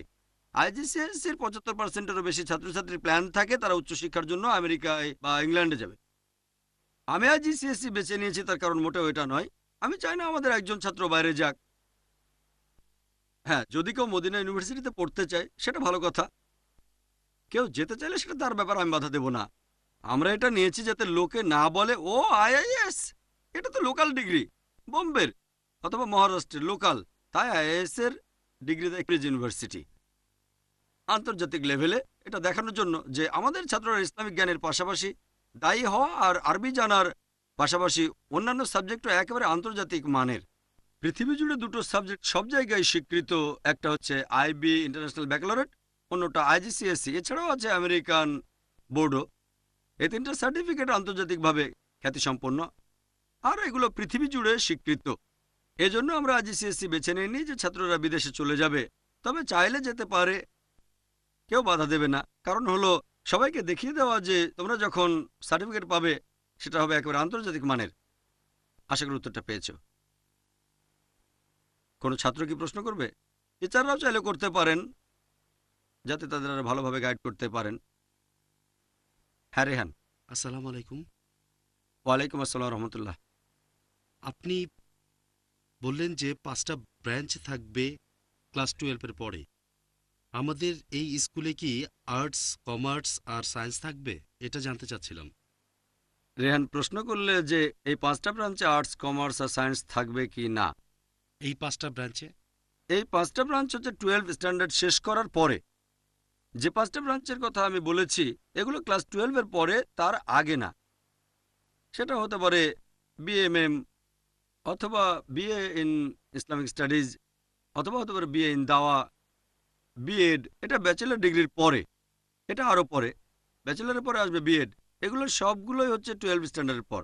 12 স্ট্যান্ডার্ডে তোমরা 3টা স্ট্রিম পাবে, 3টা ভাগ থাকবে, আর্টস, কমার্স আর সায়েন্স।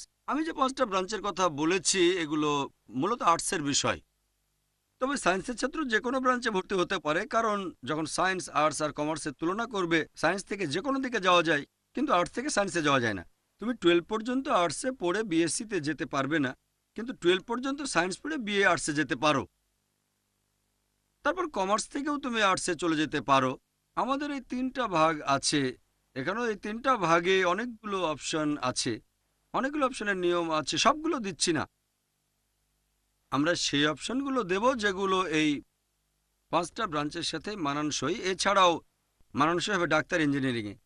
যে ছাত্ররা সায়েন্স নিয়ে পড়বে, আমার একটা ইসলামিক মেডিকেল কলেজ করারও ইচ্ছা আছে। সেটা আমি করব নাকি তোমরা করবে জানি না। আমি যদি না পারি ইনশাল্লাহ তোমরা পারবে। কি বলো, ঠিক না ভুল?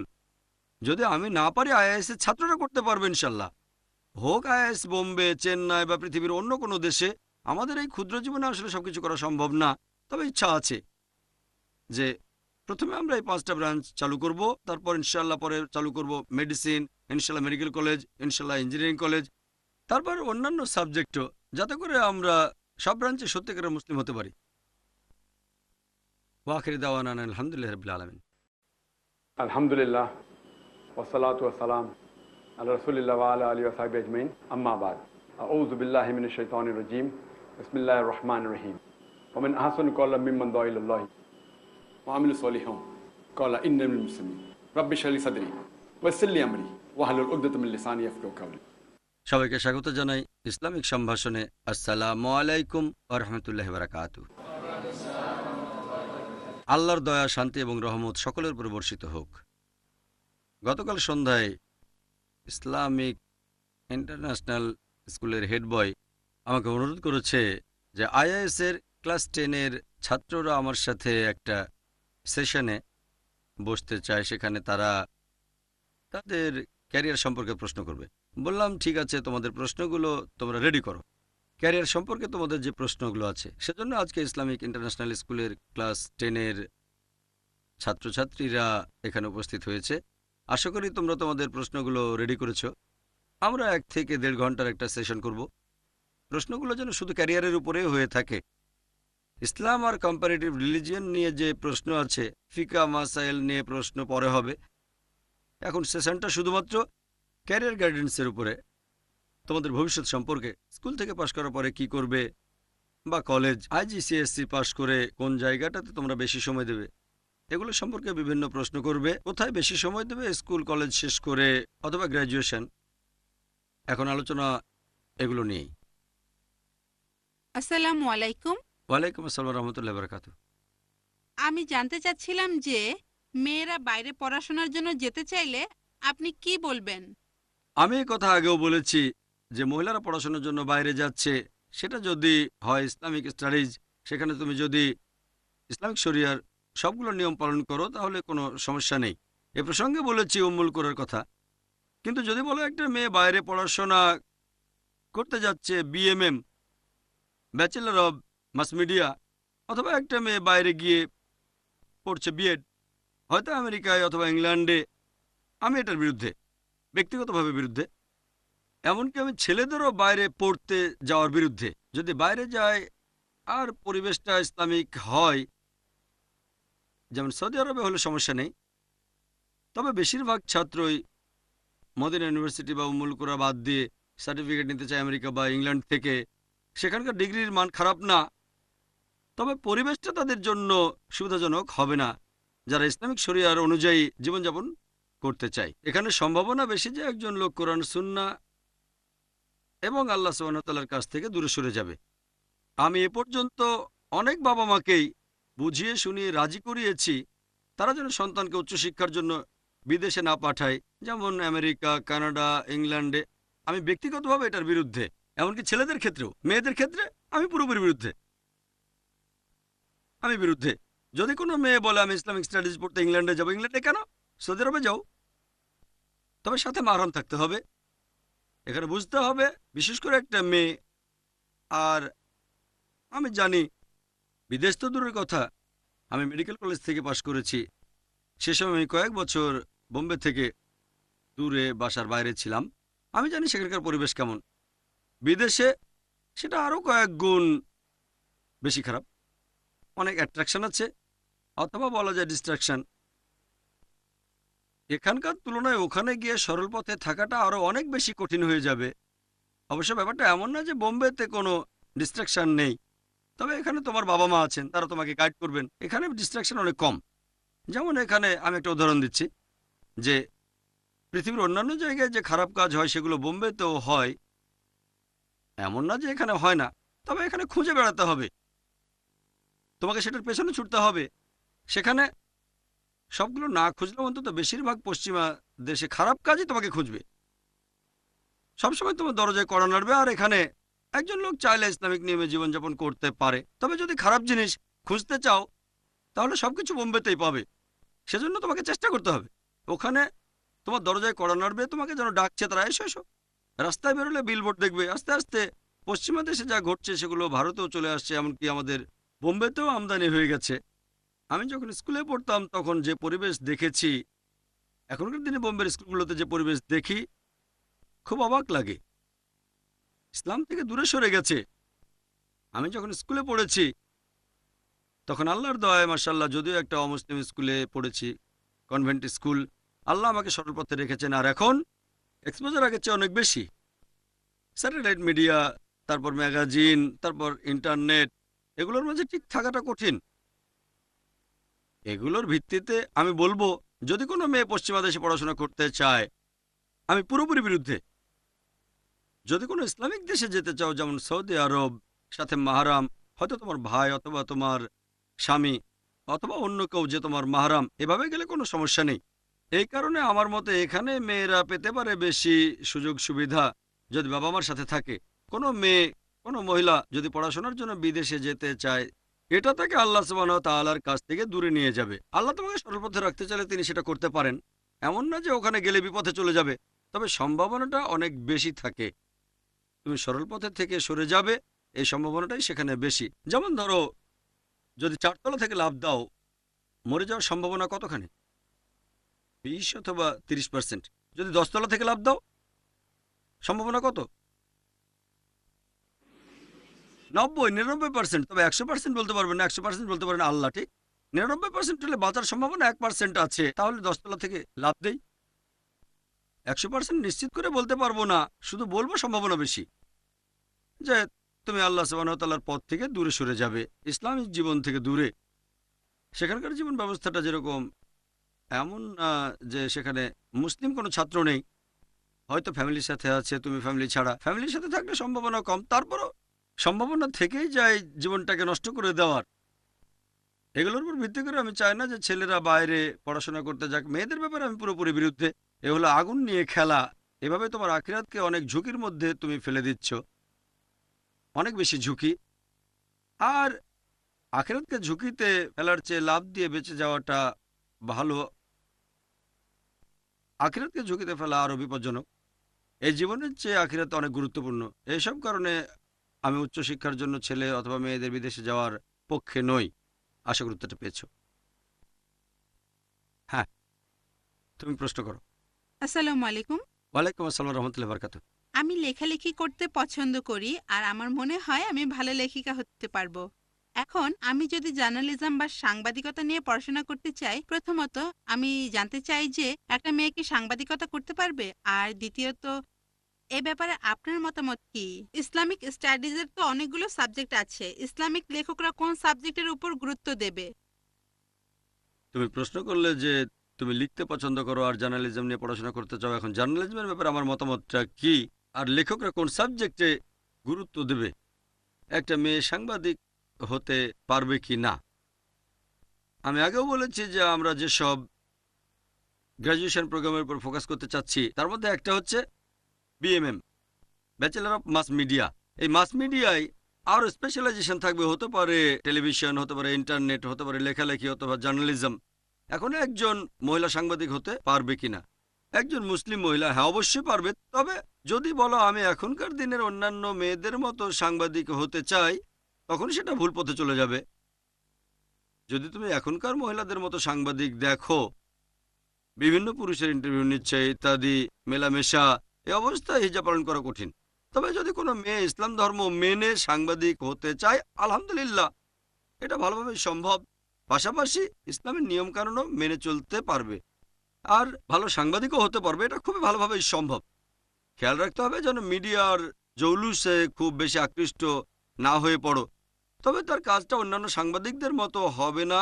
পুরুষদের ইন্টারভিউ নেয়া, হ্যাঁ মহিলাদের ইন্টারভিউ নিতে পারো ইত্যাদি, পাশাপাশি হিজাবও পালন করতে হবে। যদি তোমার লেখার হাতটা ভালো হয়, তাহলে একটা আর্টিকেল লিখো, বর্তমান পৃথিবীর যে কোনো একটা বিষয় নিয়ে লেখো, হতে পারে নিউজ পেপারে অথবা ম্যাগাজিনে কোনো আর্টিকেল পড়ে প্রতিক্রিয়া জানাতে পারো। তোমাকে ইন্টারভিউ নিতে হবে না। হ্যাঁ মহিলাদের ইন্টারভিউ নিতে পারো, তারপর বিভিন্ন প্রেস কনফারেন্সে যেতে পারো, তবে তোমাকে হিজাব পালন করতেই হবে। তুমি অনেক কিছু করতে পারবে, শর্ত হচ্ছে সেটা সঠিক নিয়মে করতে হবে। 100% সম্ভব না, অন্য সাংবাদিকরা যা করে তা সবকিছু করতে পারবে না, তবে বেশিরভাগই তোমাকে করতে হবে। আর হিজাব পালন করতে হবে, কিছু জিনিস তোমাকে এড়িয়ে চলতে হবে। তুমি বিভিন্ন প্রেস কনফারেন্সে যেতে পারো, খেয়াল রাখতে হবে যেন হিজাব পালন করা যায়। আর্টিকেল লিখতে পারো, তুমি হতে পারো একজন লেখক, ইসলামের বিরুদ্ধে করা বিভিন্ন অভিযোগের উত্তর দিতে পারো, এটা সম্ভব। এবার তোমার প্রশ্নটা যে কোন ফিল্ডে তোমাদের স্পেশালাইজেশন করা উচিত যাতে সাংবাদিক হতে পারো। যেমন মেডিকেলে আছে general medicine, doctor of medicine, MD, তারপর ব্রেন বিশেষজ্ঞ, হার্ট বিশেষজ্ঞ, তারপর কিডনি বিশেষজ্ঞ, এরকম অনেক। কেউ হাড় বিশেষজ্ঞ, orthopaedics, brain, neurosurgeon, neurologist, heart, cardiologist, cardiosurgeon, urologist, urosurgeon. সেজন্য যদি জেনারেল ব্যাপারে জিজ্ঞেস করো আমাকে, তাহলে বিএ ইন ইসলামিক স্টাডিজ এই কোর্সটা আছে। ইসলামিক স্টাডিজ জেনারেল, শরিয়া আর ফিকা। যদি স্পেশালাইজ করতে চাও, আমি বলবো ইসলামিক অর্থনীতি নিয়ে। আমি প্রমাণ করব যে সুদভিত্তিক অর্থনৈতিক ব্যবস্থা পৃথিবীর জন্য একটা সমস্যা। ইকোনমিক মেল্টডাউন জানতে হবে, এখানে অর্থনীতিতে স্পেশালাইজেশন। তবে এখানেও শরিয়া সম্পর্কে জ্ঞান থাকতে হবে। শরিয়া সম্পর্কে বেসিক যে জ্ঞান সেটা থাকতে হবে। সেজন্য ডাক্তারিতে স্পেশালাইজেশন করার আগে করতে হয় এমবিবিএস। এমবিবিএস করার পরে হতে পারে একজন সার্জন অথবা অন্য কোনো কিছু। সবচেয়ে ভালো জেনারেল এমডি, তারপর ডিএম ইন হার্ট বা ব্রেন। সেজন্য তোমার ইচ্ছার উপর নির্ভর করবে।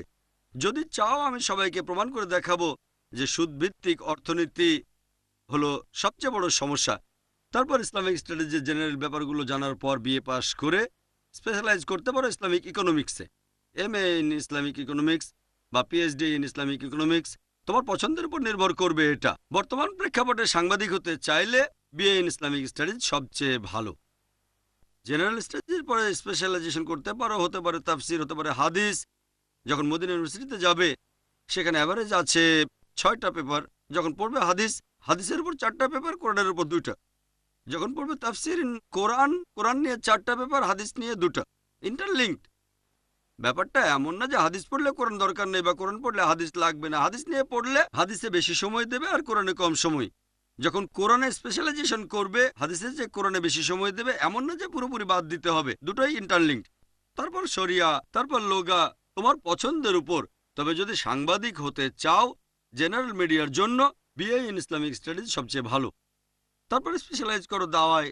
দাওয়া হলো 2 প্রকার, একটা ইসলাম, মুসলিমদের সাথে আকীদা সম্পর্কে আলোচনা করা, আর একটা অমুসলিমদের সাথে কথা বলে তাদের মনের ভুল দূর করা। এখানে আমি বলবো জেনারেল মিডিয়ার জন্য বিএ পড়ো, ইসলামিক স্টাডিজ, তারপর দাওয়ায় স্পেশালাইজেশন। কিভাবে অমুসলিমদের উত্তর দেবে, এতে করে ইসলামের বিরুদ্ধে বিভিন্ন অভিযোগের উত্তর দিতে পারবে আর ভুল ধারণাগুলো দূর করে দিতে পারবে। কারণ ইসলাম আর কম্পারেটিভ রিলিজিয়ন খুবই গুরুত্বপূর্ণ। যদি কম্পারেটিভ রিলিজিয়নের উপর ভিত্তি করে উত্তর দাও, সেটা আরও গ্রহণযোগ্য। পবিত্র কোরআনে আল্লাহ বলেছেন, সূরা ইমরান অধ্যায় নম্বর 3 আয়াত 64 বলা হয়েছে, তাআলাউ ইলা কালিমাতিন সাওয়াইন বাইনা বাইনাকুম। এসো সেই কথায় যা তোমাদের ও আমাদের মধ্যে এক। তাই আমার মধ্যে বিএ ইন ইসলামিক স্টাডিজ, দাওয়া আর কম্পারেটিভ রিলিজিয়ন খুবই গুরুত্বপূর্ণ। আশা করি উত্তরটা পেয়েছ। হ্যাঁ আনাস। আসসালামু আলাইকুম স্যার। ওয়ালাইকুম আসসালাম রহমতুল্লাহ বারাকাত। 2 ধরনের ফিল্ডে পড়াশোনা করার ব্যাপারে কি বলবেন? যেমন সায়েন্স, আর্টস, কমার্স, আর অন্যদিকে মনে করেন দাওয়া অথবা সায়েন্স আর ইসলামিক স্টাডিজ, এ ব্যাপারে কি বলবেন? প্রশ্ন করলে যে দুটো আলাদা ফিল্ড নিয়ে পড়া, এ ব্যাপারে আমার মতামতটা কি। ইসলামিক ফিল্ডের পাশাপাশি সায়েন্স হয়তো এক প্রতিষ্ঠানে একটা, অন্য প্রতিষ্ঠানে আর একটা, একই সাথে করা যাবে কিনা কঠিন হবে। কারণ আমাদের কোর্সগুলো ফুল টাইম। শুধু ফুল টাইমে না, সারাদিনও লেগে যায়। লোকে এটাকে বলে ডে স্কুল, 8টা থেকে 4:30 পর্যন্ত। তবে হিফজ করলে সেটা হয়ে যাবে 7:30 পর্যন্ত।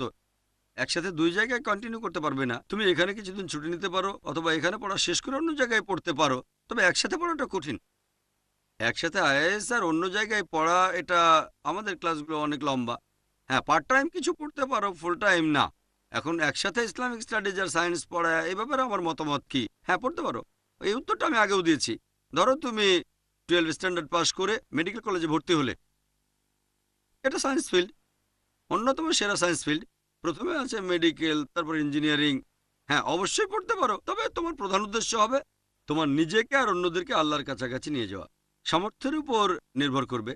লক্ষ্য ঠিক থাকলে অনেক কিছু করা সম্ভব হবে। কোনো মানুষ অসুস্থ হয়ে পড়লে যদি কেউ তার ট্রিটমেন্ট করে, তার জন্য, যদিও এটা সত্যি না, দুর্ভাগ্যজনকভাবে তার কাছে ঈশ্বরের পরে সেই ডাক্তার।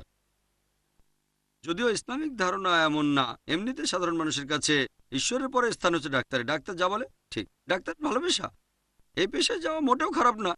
তবে যদি আমাকে জিজ্ঞেস করো কোনটা বেশি ভালো, যদি আমার ডাক্তার হওয়ার অপশন থাকে ফুল টাইম বা দায়ী, আমি বলবো দায়ী। কেউ বললো ঠিক আছে 5 বছর মেডিসিন পড়বো আমি, তারপর আপনার মতো দায়ী হয়ে যাব। আমি যখন মেডিকেল কলেজে ভর্তি হই তখন জানতাম না দাওয়া নামে একটা ফিল্ড আছে। আমি খুশি যে মেডিকেল পড়া শেষ করেছিলাম। তারপর শেখ দিদাদের সাথে পরিচয় হলো, তোমরা হয়তো জানো। আমি যখন সেকেন্ড ইয়ারে বোম্বের নায়ার হাসপাতালে, তখন দাওয়ার কাজ আমি শুরু করেছিলাম। তারপর যখন ডাক্তারি পাশ করলাম, অনেক সময় হয়তো তোমাদের বাবা মার ইন্টারভিউ নিয়েছি, হয়তো তোমার না অন্য কারো। প্রশ্ন করতাম আপনি কি চান, ছেলে বড় হয়ে কি হবে, মেয়ে বড় হয়ে কি হবে, বেশিরভাগই বলতো ডাক্তার। হ্যাঁ ডাক্তার। বাইরে সবাই এটাই মনে করে, আমি সেখান থেকে এসেছি, যে ডাক্তার মানে শ্রেষ্ঠ। আমাদের সমাজেও এই পেশার মানুষদের সম্মানটা অনেক বেশি। আমি এটার বিরুদ্ধে না। এরপর অনেক বাবা মা বলতো ডাক্তার হবে আর পার্ট টাইম দায়ী। ঠিক আছে, ডাক্তার কেন, ফুল টাইম দায়ী না কেন, আমি চাই ছেলে আপনার মতো হোক। বাবা মা বলে আমাকে আমার মতো। বলতাম দেখেন, আমি তখন মেডিকেল ডাক্তার আর দায়ীর গুরুত্বটাই বুঝতাম না। তারা বলে যখন ডাক্তার কথা বলে সবাই তার কথা শোনে, আপনার মতো হবে, অনেক লোক আপনার কথা শোনে। আমি তাদের বলতাম তোমার বাবা মা অথবা তোমার সহপাঠীর বাবা মা, আমি তাদের বলতাম ঠিক বলেছেন, ডাক্তার যখন কথা বলে মানুষ শোনে, তবে এটা নিচু স্তরে। ধরো একজন নিচু স্তরের দায়ী কথা বলছে, হয়তো 20 জন আসবে, 20 বা 25 জন লোক আসবে। আর ডাক্তার কথা বললে 20-25 জনের বদলে হয়তো 40 জন আসবে। হ্যাঁ আমিও একমত, সন্দেহ নেই। তবে একটা স্তরে উঠে গেলে যখন হাজার হাজার দর্শক আসবে, কেউ ডিগ্রি জিজ্ঞেস করবে না, ডিগ্রি কেউ দেখবে না। শেখ দিদাতকে দেখেন, আহমেদ দিদাত ক্লাস 6 পর্যন্ত পড়েছিলেন। কেউ জিজ্ঞেস করেছিল আপনার কোন ডিগ্রি আছে, আপনি কি ডাক্তার, কোনো ইসলামিক মাদ্রাসায় গেছেন, আলিম ডিগ্রি আছে? না, কারণ তিনি সেই স্তরটা পার হয়েছেন। যদি চান ছেলে নিচু স্তরে দায়ী হবে, তাহলে ডাক্তারের পাশাপাশি দায়ী। আমার ক্ষেত্রে তোমাদের কি মনে হয় আমি ডাক্তার বলে লোক আমার কথা শুনে? অনেকে মনে করে আমি পিএইচডি ডক্টর। আমি শিওর 1%-এরও কম লোক আমি ডাক্তার বলে এখানে কথা শুনতে এসেছে। ডাক্তার অনেকেই আছেন যারা লেকচার দেন। এখানে 25 জনের বদলে 40 জন আসবে, এটা মানছি। ডাক্তার লেকচার দেবে, ইসলাম নিয়ে কথা বলবে, কিন্তু উপরের স্তরে গেলে কেউ জিজ্ঞেস করবে না দারুল উলুম থেকে পাশ করেছেন, আপনি কি ডাক্তার, আপনি কি ইঞ্জিনিয়ার, আপনি কি গ্র্যাজুয়েট স্কুল পাশ করেছেন। আহমেদ দিদাত সবচেয়ে সেরা দৃষ্টান্ত, ক্লাস 6 পর্যন্ত পড়েছেন। তিনি খ্রিস্টান যাজক সম্প্রদায়কে চ্যালেঞ্জ করেছিলেন। তারা ছিল পৃথিবীর মধ্যে সেরা বক্তা, যেমন জিমি সোয়াগার্ট। আমার ক্ষেত্রেও আমি এরকম মনে করি না। হয়তো দর্শকদের 1%-এরও কম আমি ডাক্তার বলে আমার কথা শুনতে আসে। 1%-এরও কম, 0.1 না 0.01 আল্লাহ জানেন। যদি আপনার ছেলেকে উচ্চ স্তরের দায়ী বানাতে চান, ডাক্তার হওয়া আবশ্যিক না। আসল হলো কিভাবে ইসলামকে তুলে ধরবেন, বিজ্ঞান আর যুক্তির সাহায্যে। আরবি সম্পর্কে জ্ঞান থাকাটা ইম্পর্টেন্ট। আমি জানি সীমাবদ্ধতা কোথায়, সেজন্য আমি আমার ছেলেকে ডাক্তার বানাতে চাই না। লেকচার দিতে মেডিসিনের যেগুলো জানতে হবে সেটা ওকে আমি কয়েক মাসে শিখিয়ে দেবো, ব্যাস। 4.5 বছর পড়বে কেন? আমার ছেলে কেন 4.5 বছর সময় ব্যয় করবে? দিনে 15-16 ঘন্টা পড়বে, ক্রেজি। 5.5 বছর আমি এটা করতে দেব না। আমি করেছি আলহামদুলিল্লাহ, আল্লাহ যেটা করেছেন সেটা ভালোর জন্যই। কিন্তু পরে যখন জানতে পারলাম, এমন না যে আমি সেন্ট পিটার্সে পড়েছি তাও আমার ছেলেকেও পড়তে হবে। আমি জানি আমার সীমাবদ্ধতা কি। আমি নিজেকে শ্রেষ্ঠ বলে মনে করি না। আমি আরবি ভাষায় কথা বলতে পারি না, তাই ঠিক করেছি শুধু আমার ছেলে নয়, সব ছেলে মেয়েই, তারা সবাই আমার সন্তান, এরা আরবিতে কথা বলতে পারে। আর আমি লোকজনকে প্রায় বলি আমি আইএএস এর ছেলে মেয়েকে 100 গুণ ভালো প্ল্যাটফর্ম দেব, অনেক বেশি সুযোগ দেব। আমি স্কুল কলেজে যা পেয়েছি তার চেয়েও বেশি দেব। এই প্রতিশ্রুতি নিয়ে স্কুল শুরু করেছি, যাতে 100 গুণ ভালো প্ল্যাটফর্ম দিতে পারি। তারা ভবিষ্যতে কি হবে সেটা আল্লাহর হাতে, আপনার আমার হাতে নেই। আল্লাহ সাহায্য করলে পারবে। এভাবে দেখলে আমি আরবিতে কথা বলতে পারি না। তাহলে আরবি ভাষা জানাটা মেডিসিন জানার চেয়ে অনেক বেশি ভালো। তুমি লেকচারে মেডিসিন নিয়ে কথা বলবে, আমি সেগুলো লিখে দেবো, তুমি জেনে বিভিন্ন প্রশ্নের উত্তর দেবে। এটা পড়তে হয়তো 3-4 দিন সময় লাগবে। সায়েন্স কঠিন না, যা কিছু দরকারি সেগুলো জানবে। এগুলো জানা ভালো। দায়ীর জন্য ডাক্তারি সার্টিফিকেট আসলে কিছুই না, ছোট দায়ীর জন্য ঠিক আছে। একইভাবে ইসলামিক স্টাডিজের ক্ষেত্রে কি কি লাগবে। আর এখন আমাদের ছাত্রছাত্রীরা এমন কিছু জানে যা আমি এখনো জানি না। বিশেষ বিশেষ কিছু দোয়া, তোমরা এই সুযোগটা পেয়েছো, আলহামদুলিল্লাহ। তোমাদের অনেকেই কোরআনে হাফেজ, কিন্তু আমি নই। আমি আরবিতে কথা বলতে পারি না। অনেক হাফেজ আছে, হয়তো 100 জন, মাসাল্লাহ। স্কুলের 4 ভাগের 1 ভাগ কোরআন সম্পর্কে আমার চেয়ে বেশি জানে। বেশিরভাগই আমার চেয়ে ভালো জানে আরবি। তবে সবকিছুর মধ্যে আল্লাহর সাহায্য 1 নম্বরে। যদি আমার মতামত চাও, অনুমতি আছে, দুটো পড়তে পারো।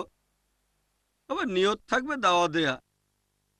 যদি নিয়ত থাকে যে আমি পৃথিবীতে খ্যাতি চাই, তারপর পৃথিবীতে ধন সম্পদ চাই, আমি মানছি এটা হতে পারে খ্যাতি। আল্লাহ চাইলে দিতে পারেন খ্যাতি। আমাদের নবী মোহাম্মদ সাল্লাল্লাহু আলাইহি সাল্লামকে আল্লাহ সবচেয়ে বেশি খ্যাতি দিয়েছিলেন। সে সময় নবীকে আরবের লোকজন বলেছিল, তোমাকে পৃথিবীর মধ্যে সবচেয়ে ধনী বানিয়ে দেবো, আরবের রাজা বানাবো। নবী বলেছিলেন, যদি আমার ডান হাতে সূর্য দাও আর বাম হাতে চাঁদ এনে দাও, তারপরও ইমান ত্যাগ করব না। এজন্যই তিনি পৃথিবীতে সবচেয়ে ধার্মিক মানুষ। এখানে বুঝতে হবে, যদি আল্লাহর পথে নিজেকে উৎসর্গ করো, আমার মতে সেক্ষেত্রে দাওয়ার স্পেশালাইজেশন করা সবচেয়ে ভালো। আবারও পবিত্র কোরআন বলছে সূরা ফুসিলাত অধ্যায় 41 আয়াত 33, ওমান আহসানু কওলাম মিম্মান দাআ ইলাল্লাহি ওয়া আমিলা সলিহান ক্বালা ইন্নানি মুসলিম। কথায় সে ব্যক্তি অপেক্ষা কে উত্তম যে মানুষকে আল্লাহর দিকে ডাকে, সৎ কাজ করে আর বলে যে আমি মুসলিম। হ্যাঁ, তুমি বললে আমি সায়েন্স পড়বো, কারণ কোরআনের আয়াতের এই ব্যাপারটা আমাকে বুঝতে হবে। আমি এটা নিয়ে গবেষণা করব। হ্যাঁ, এই নিয়তে সায়েন্স পড়লে আমি বিজ্ঞানী হব। কোরআনের এই আয়াতের ব্যাখ্যা কেউ দিতে পারেনি। আমার বিশ্বাস ব্যাপারটা এরকম হবে। তারপর সায়েন্স পড়লে আর একজন বিজ্ঞানী হয়ে গেলে, যাতে মানুষ ভালোভাবে কোরআন বুঝতে পারে, আমি তোমার পক্ষে আছি। এটাই শ্রেষ্ঠ পেশা। আবার যদি বলো কিছুটা সায়েন্স আর কিছুটা দাওয়া দেব, এটা হলো আলহামদুলিল্লাহ ভালো। তাদের চেয়ে যারা শুধুমাত্র ডাক্তার হতে চায় ইসলাম বাদ দিয়ে, যারা ইসলাম বাদ দিয়ে শুধুমাত্র ইঞ্জিনিয়ার হতে চায়, সবাই নিজেকে উঁচু অবস্থানে দেখতে চায়, এখানে তোমাদের উদ্দেশ্য হবে সেরা হওয়া। আর নিয়তটা খুবই গুরুত্বপূর্ণ, কেন এটা করতে চাও। আশা করি উত্তরটা পেয়েছো। ওয়াখির দাওয়ানা আলহামদুলিল্লাহ রাব্বিল আলামিন। আলহামদুলিল্লাহ ওয়াসসালাতু ওয়াসসালাম আলা রাসূলিল্লাহ ওয়া আলা আলিহি ওয়া সাহবিহি আজমাইন, আম্মা বাদ। আউযু বিল্লাহি মিনাশ শাইতানির রাজীম। বিসমিল্লাহির রহমানির রহিম। ওয়া মান আহসানু কওলাম মিম্মান দাআ ইলাল্লাহি ওয়া আমিলা সলিহান ক্বালা ইন্নানি মিনাল মুসলিমিন। রাব্বি ইশরাহ লি সাদরি ওয়া ইয়াসসির লি আমরি ওয়াহলুল উকদাতাম মিন লিসানি ইয়াফকাহু কাওলি। সবাইকে স্বাগত জানাই ইসলামিক সম্ভাষণে। আসসালামু আলাইকুম ওয়া রাহমাতুল্লাহি ওয়া বারাকাতুহু। আল্লাহর দয়া, শান্তি এবং রহমত সকলের উপর বর্ষিত হোক। গতকাল সন্ধ্যায় ইসলামিক ইন্টারন্যাশনাল স্কুলের হেড বয় আমাকে অনুরোধ করেছে যে আইআইএস এর ক্লাস 10-এর ছাত্ররা আমার সাথে একটা সেশনে বসতে চায়। সেখানে তারা তাদের ক্যারিয়ার সম্পর্কে প্রশ্ন করবে। বললাম, ঠিক আছে, তোমাদের প্রশ্নগুলো তোমরা রেডি করো। ক্যারিয়ার সম্পর্কে তোমাদের যে প্রশ্নগুলো আছে, সেজন্য আজকে ইসলামিক ইন্টারন্যাশনাল স্কুলের ক্লাস 10-এর ছাত্রছাত্রীরা এখানে উপস্থিত হয়েছে। আশা করি তোমরা তোমাদের প্রশ্নগুলো রেডি করেছো। আমরা 1 থেকে 1.5 ঘন্টার একটা সেশন করব। প্রশ্নগুলো যেন শুধু ক্যারিয়ারের উপরে হয়ে থাকে। ইসলাম আর কম্পারেটিভ রিলিজিয়ন নিয়ে যে প্রশ্ন আছে বা ফিকা মাসাইল নিয়ে প্রশ্ন পরে হবে। এখন সেশনটা শুধুমাত্র ক্যারিয়ার গাইডেন্সের উপরে, তোমাদের ভবিষ্যৎ সম্পর্কে, স্কুল থেকে পাশ করার পরে কি করবে, বা কলেজ, আইজিসিএসসি পাশ করে কোন জায়গাটাতে তোমরা বেশি সময় দেবে, এগুলো সম্পর্কে বিভিন্ন প্রশ্ন করবে। কোথায় বেশি সময় দেবে, স্কুল কলেজ শেষ করে অথবা গ্র্যাজুয়েশন।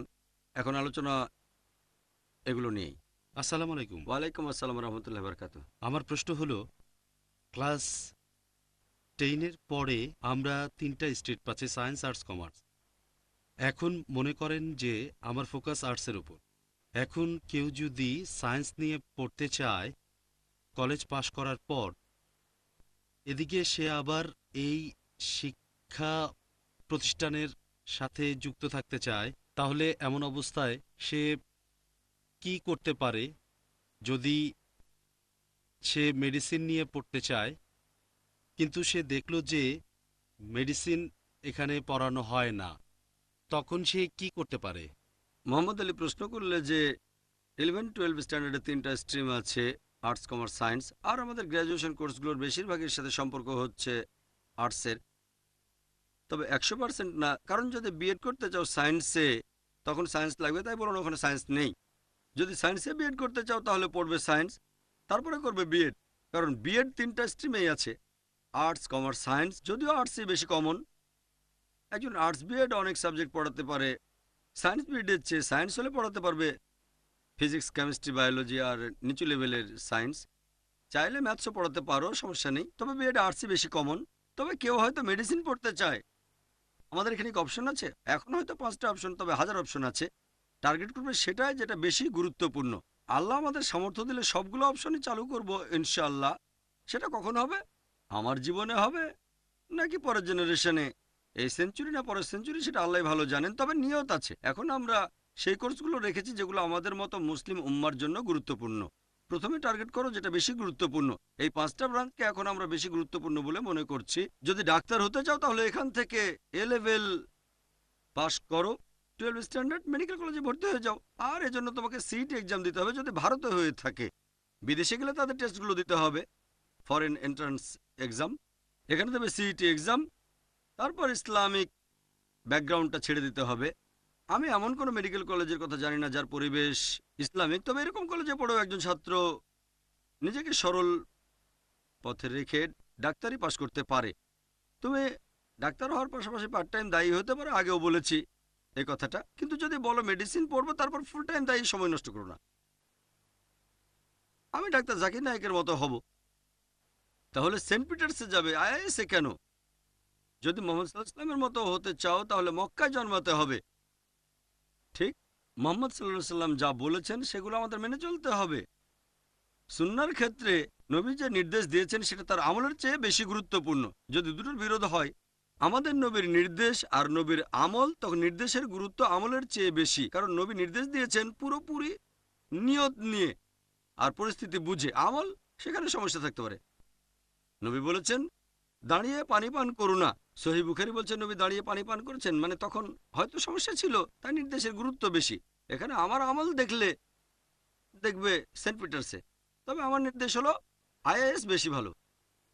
আমি নবীর সাথে নিজেকে তুলনা করছি না। তবে যদি আমার মতো হতে চাও, আমার উপদেশ মানতে চাও, একইভাবে আমি মেডিকেল কলেজে গেছি, আমার নির্দেশ হলো মেডিকেল কলেজে যেতে পারো, এটা খারাপ না। সেন্ট পিটার্সেও যেতে পারো, তবে এখানে ভালো হচ্ছে। যদি দায়ী হতে চাও, মেডিকেল কলেজ সবচেয়ে ভালো না। একইভাবে এরকম কিছু ব্যাপার আছে, একটা নির্দেশ আর একটা হচ্ছে আমল। এই আমলের মধ্যেও নবী অনেক কাজ করেছেন যেগুলোকে বলা হয়েছে সুন্নাহ, আর কিছুকে বলা হয়েছে মুবাহ। তিনি অনেক কিছু করেছেন, মরুভূমিতে বাস করেছেন। এখন মরুভূমিতে বাস করাটা এমনিতে সুন্নাহ না, এটা সুন্নাহ লুগুই। এখানে লুগুই মানে হলো ভাষাগতভাবে, সুন্নাহ মানে নবীর দেখানো পথ। নবী দাঁড়িয়ে পানি পান করেছেন, তাহলে এভাবে দেখলে দাঁড়িয়ে পানি পান করা সুন্নাহ। তবে ফিকা অনুযায়ী বসে পানি পান সুন্নাহ। দুই টাইপের সুন্নাহ, একটা ফিকা আরেকটা হলো ভাষাগত। তাহলে দাঁড়িয়ে বা বসে পানি পান দুটোই লুগুই সুন্নাহ। নবী দাঁড়িয়ে পান করেছেন। তবে ফিকি সুন্নাতে শুধু বসে পান ফিকি সুন্নাহ। একইভাবে যদি দেখো, যদি সেখানে পড়তে চাও অবশ্যই পারবে। তবে এভাবে বলতে পারবে না যে আমি ডক্টর জাকির নায়কের মতো হব, উনি মেডিকেল কলেজে গেছেন আমিও যাব। আমার নির্দেশ হলো অন্যটা। তারপরও পড়তে চাইলে পড়তে পারো, সমস্যা নেই। যদি খুব আগ্রহ থাকে যে না আমি শুধু একজন ডাক্তার হতে চাই, হ্যাঁ পড়তে পারো। ডাক্তার হওয়া তো হারাম না, এটা ভালো। তবে খেয়াল রাখবে তুমি যদি ডাক্তার হও তাহলে রোগীদের যেন আল্লাহর কাছাকাছি নিতে পারো, তুমি আল্লাহ সুবহানাহু ওয়া তাআলার কাছাকাছি নিজেও থাকতে পারো। পেশার মধ্যে এতই ডুবে যাবে না যে স্কুলে কোরআন সুন্নাহ যা কিছু শিখেছিলে সবই ভুলে গেলে। আশা করি উত্তরটা পেয়েছো। কোনো ছাত্রী প্রশ্ন করবে? হ্যাঁ বোন বলেন। আসসালামু আলাইকুম। ওয়ালাইকুম আসসালাম রহমতুল্লাহ বারাকাতুহু। সবাই এরকম মনে করে যে কেউ যদি দাওয়া বা অন্য কোনো ইসলামিক ফিল্ডে যায় তাহলে সে একজন ডাক্তার বা অন্যান্য পেশাজীবীর মতো উপার্জন করতে পারবে না। আপনি বললেন যে আপনি কিছু ব্যবসাও করেন। এখন এটা কি সম্ভব যে একজন ফুল টাইম দায়ী হলো, পাশাপাশি আরো কিছু ব্যবসা করলো, যাতে করে সে একজন ডাক্তার বা ব্যবসায়ীর মতো উপার্জন করতে পারে? করতে পারলে আপনি কি বলবেন, সেটা কিভাবে সম্ভব? খুব সুন্দর প্রশ্ন করেছেন। এটা কি সম্ভব যে একজন লোক ফুল টাইম দায়ী হবে আর পাশাপাশি করবে পার্ট টাইম বিজনেস? আমি যেমন করছি। একজন ডাক্তারের সমান আয় করবে অথবা আরো বেশি, এটা নির্ভর করে এক একজনের সামর্থ্যের উপর। যদি আমি ফুল টাইম ব্যবসা করতাম, ইনশাল্লাহ ইনশাল্লাহ আমার পক্ষে $1 মিলিয়ন রোজগার করাও সহজ। $1 মিলিয়ন মানে মাসে 4 থেকে 5 কোটি টাকা। আমি ব্যবসা করলে এরকমই করতে পারতাম। তবে আমি টাকা আয় করতে আসিনি, তাই কি করি, প্রতি মাসে একদিন এই ব্যবসাগুলোর পেছনে সময় দিই। সব একসাথে না, প্রতি সপ্তাহে হয়তো 2-1 ঘন্টা সময় দিই, বা সপ্তাহে 3 ঘন্টা। এসব ব্যবসায় কোটি টাকারও বেশি উপার্জন হচ্ছে মাশাআল্লাহ। প্রতি মাসে 10 থেকে 20 লাখ টাকা উপার্জন হচ্ছে। আল্লাহ আমাকে সামর্থ্য দিয়েছেন। আমি যেটা করছি, আমি বলি যে পুরো সময়টা আল্লাহ সুবহানাহু ওয়া তাআলার পথে ব্যয় করছি। টাকা রোজগার করার চেয়ে এই সময়টা আমার কাছে বেশি গুরুত্বপূর্ণ। আমার অপশন দুটো, একটা পুরোপুরি ব্যবসা করব, আমি মাসে 4 কোটি টাকা ইনকাম করব, আল্লাহর পথে দেব, আল্লাহর খাতিরে টাকা দান করে দেব, অথবা মাসে একটা দিন সময় ব্যয় করব, প্রতি মাসে 10-20 লাখ টাকা ইনকাম করব, ঠিক? আর বাকি সময়টা আল্লাহর কাজে লাগাবো। আমি প্রতিষ্ঠান থেকে কোনো রকম বেতন নিই না, টাকা আমি দান করে দিই। এখন সবার তো এই সামর্থ্য নেই, কারো সামর্থ্য থাকলে এটাই সবচেয়ে ভালো, সবচেয়ে ভালো। তবে সবার এই সামর্থ্য নাও থাকতে পারে, কারণ অনেক মানুষ বুঝতে পারে না যে টাকাই জীবনের সবচেয়ে গুরুত্বপূর্ণ জিনিস না। বেশিরভাগ মানুষই ভাবে টাকাই বেশি গুরুত্বপূর্ণ। সবাই ভাবে আরে ভালো করছে কারণ সেখানে টাকা খরচ করা হচ্ছে। ইন্ডিয়ান এক্সপ্রেসে একটা ইন্টারভিউ দিয়েছিলাম, আমার কিছু উত্তর তাদের ঠিক পছন্দ হয়নি। প্রশ্ন করলো, আপনাদের আইআরএফ এর বাজেট কত? আমি বললাম, কেন ভাবছেন যে সফল হতে গেলে টাকাই অবশ্য প্রয়োজন? না না, টাকা তো লাগবে। আমি বললাম, ভালো, টপ 10 এর মধ্যে আমরা সবার পেছনে। যদি 10টা গুরুত্বপূর্ণ কথা ভাবি একটা সফল ইসলামিক প্রতিষ্ঠানের জন্য, টাকা অবশ্যই লাগবে, এটা একেবারে 10 নম্বরে। একটা উদাহরণ দিই। একবার হযরত ওমর রাদিয়াল্লাহু আনহু, ইসলামের দ্বিতীয় খলিফা, সাহাবীগণ ছিলেন একটা রুমে। তিনি প্রশ্ন করলেন, তোমরা কি এ ব্যাপারে আল্লাহর কাছে দোয়া করছো যে যাতে রুমটা ভর্তি হয়ে যায় আর রুমটাকে আল্লাহ তাআলার কাজে তোমরা ব্যবহার করতে পারো? এক সাহাবী বললেন যে আমি আল্লাহর কাছে দোয়া করি এই রুমটা যেন সোনায় একবারে ভর্তি হয়ে যায়, যাতে সেগুলো আল্লাহ সুবহানাহু ওয়া তাআলার পথে ব্যয় করতে পারি। হযরত ওমর বললেন, আরো ভালো কিছু দোয়া করো তোমরা। আরেকজন সাহাবী বললেন, আমি আল্লাহ সুবহানাহু ওয়া তাআলার কাছে দোয়া করি এই রুমটা যেন রুবি, ডায়মন্ড আর দামি পাথরে ভরে যায়, তারপর সেগুলোকে আল্লাহ সুবহানাহু ওয়া তাআলার পথে ব্যয় করব। হযরত ওমর রাদিয়াল্লাহু আনহু বললেন, আরো ভালো কিছু চাও। সাহাবী বললেন, ইয়া আমিরুল মুমিনিন, হে মুমিনদের নেতা, আপনি বলেন কোনটা ভালো? তখন হযরত ওমর রাদিয়াল্লাহু আনহু বললেন, আমি আল্লাহ তাআলার কাছে দোয়া করি যেন এই রুমটা একেবারে ভর্তি হয়ে যায় দায়ীতে, যেমন মাহাজ ইবনে জাবাল, আব্দুর রহমান বিন আউফ, যাতে করে আমি তাদেরকে আল্লাহর পথে নিয়োজিত করতে পারি। পার্থক্যটা দেখেন, তারাও সাহাবী। এটা ভুল না যখন তারা বলছেন আমি চাই সোনায় ভরে যাক। বলছেন না যে সোনা পেলে পরিবারের কাজে লাগাবো আমরা, তারা বলছেন আল্লাহর কাছে দোয়া করছি যাতে পেলে আল্লাহর পথে ব্যয় করতে পারি। এখানে নিয়তটা ভুল না। এক সাহাবী বললেন হীরা আর দামি পাথর। এর আগে এক সাহাবী কি বলেছিলেন, আমি আল্লাহর কাছে দোয়া করি যেন রুমটা পুরুষ আর মহিলা দায়ীতে ভরে যায়, যেমন মাহাজ বিন জাবাল, যাতে করে তাদের সবাইকে নিয়ে ইসলামের বাণী প্রচার করতে পারি। সফল হওয়ার জন্য টাকা থাকাটা একমাত্র শর্ত নয়। আমাদের নবী কি রেখে গেছেন? তিনি ধন সম্পদ রেখে গেছেন সাহাবীগণকে। বর্তমানে আমাদের যে ধন সম্পদ আছে সেটা নবীর সম্পদের চেয়ে কয়েক হাজার গুণ বেশি হতে পারে, ঠিক না ভুল? অনেক মুসলিম দেশে দেখবেন ব্ল্যাক ডায়মন্ড, মাটির নিচে তেল। এখন মুসলিম দেশগুলোর অবস্থা দেখো। আমাদের নবী কি রেখে গেছেন? ওই তেল না, তেল পেয়েছেন কিছুদিন আগে। তিনি রেখে গেছেন সাহাবীগণকে। এই সাহাবীগণ আল্লাহর বাণী প্রচার করেছেন। আর হযরত ওমর রাদিয়াল্লাহু আনহু, আবু বকরের পরে, আল্লাহ ওনাকে শান্তিতে রাখুন, দুজনেই ছিলেন খুব নিবেদিত প্রাণ। এটা হলো ম্যান পাওয়ার। তাহলে ম্যান পাওয়ার টাকার চেয়ে অনেক গুরুত্বপূর্ণ। টাকা কখনো টাকার পেছনে ছুটবে না, টাকা তোমার পেছনে ছুটবে। টাকা কখনোই বেশি গুরুত্বপূর্ণ না। হ্যাঁ, গুরুত্ব আছে, আমি বলছি না কোনো গুরুত্ব নেই। আসলে আমরা আমাদের নবী এবং সাহাবীগণের জীবনী কখনোই ভালোভাবে বিশ্লেষণ করে দেখি না। তোমাদের জানিয়ে রাখি, এই আইআরএফ শুরুতে এর বাজেট ছিল মাসে 5,000 টাকা। কত? প্রতি মাসে 5,000 টাকা। এটাও তো অনেকের পকেট মানি। আমি বাবাকে বলেছিলাম, তুমি তো লাখ লাখ টাকা দান করছো, আমাকে প্রতি মাসে 5,000 টাকা দাও, তুমি তো তোমার ছেলেকে চেনো, আমি তোমাকে ঠকাবো না, আমি ভুল করতে পারি। বাবা বললেন, ঠিক আছে, ইসলামিক প্রতিষ্ঠান সফল করা খুব কঠিন। তারপরে দিলেন প্রতি মাসে 5,000। এভাবে শুরু করেছিলাম 1991 সালে। ছোট্ট একটা রুম, খুব বেশি হলে 20 বা 25 বর্গ মিটার। তোমরা তো আমাদের আগে লেডিজ উইংটা দেখেছো, মাত্র 235 বর্গ ফিট, 20 বা 25 বর্গ মিটার। এই রুম দিয়ে শুরু। আর এখন মাশাআল্লাহ 18 বা 19 বছর পরে, এখনকার বাজেটটা তোমাদের বলছি না, শুনলে বলবে বাহ, এ তো অনেক টাকা। তখন মাত্র একজন লোককে চাকরি দিতে চাইলে 1000 টাকা চাই, তো অনেক বেশি। আমার বন্ধুর ভাই একজন, না মাসে 600 টাকা দেবো, আমরা মিটিং করেছি, আমরা 600 দিতে চাচ্ছি, উনি চাচ্ছেন 1000, সেজন্য মিটিং করেছিলাম তাকে 1000 টাকা বেতন দেবো কিনা। বড় একটা মিটিং, ঘন্টাখানেক ধরে আলোচনা। আমরা 600 দিতে চাচ্ছি, উনি চাচ্ছেন 1000, তারপর ঠিক করলাম 1000ই দেবো। তখন ছিল একজন কর্মকর্তা, তারপর আল্লাহর সাহায্যে শুরু করলাম। এখানে আসলে প্রয়োজন ম্যান পাওয়ার, টাকার চেয়ে গুরুত্ব হচ্ছে ম্যান পাওয়ারের বেশি। এবারে আমি বোনের প্রশ্নটাতে আসি যে এটা কি সম্ভব? হ্যাঁ সম্ভব, তবে একটা ব্যাপার আছে, প্রত্যেক মানুষের পক্ষে এটা সম্ভব না আমাদের নবীকে অনুসরণ করা পুরোপুরি। নবী হলেন নবী, সরাসরি আল্লাহর সাহায্য। হযরত ওমর রাদিয়াল্লাহু আনহুর একই ব্যাপার, আব্দুর রহমান বিন আউফের একই ব্যাপার। বলা হতো তিনি যা স্পর্শ করেন তাই শোনা হয়ে যায়।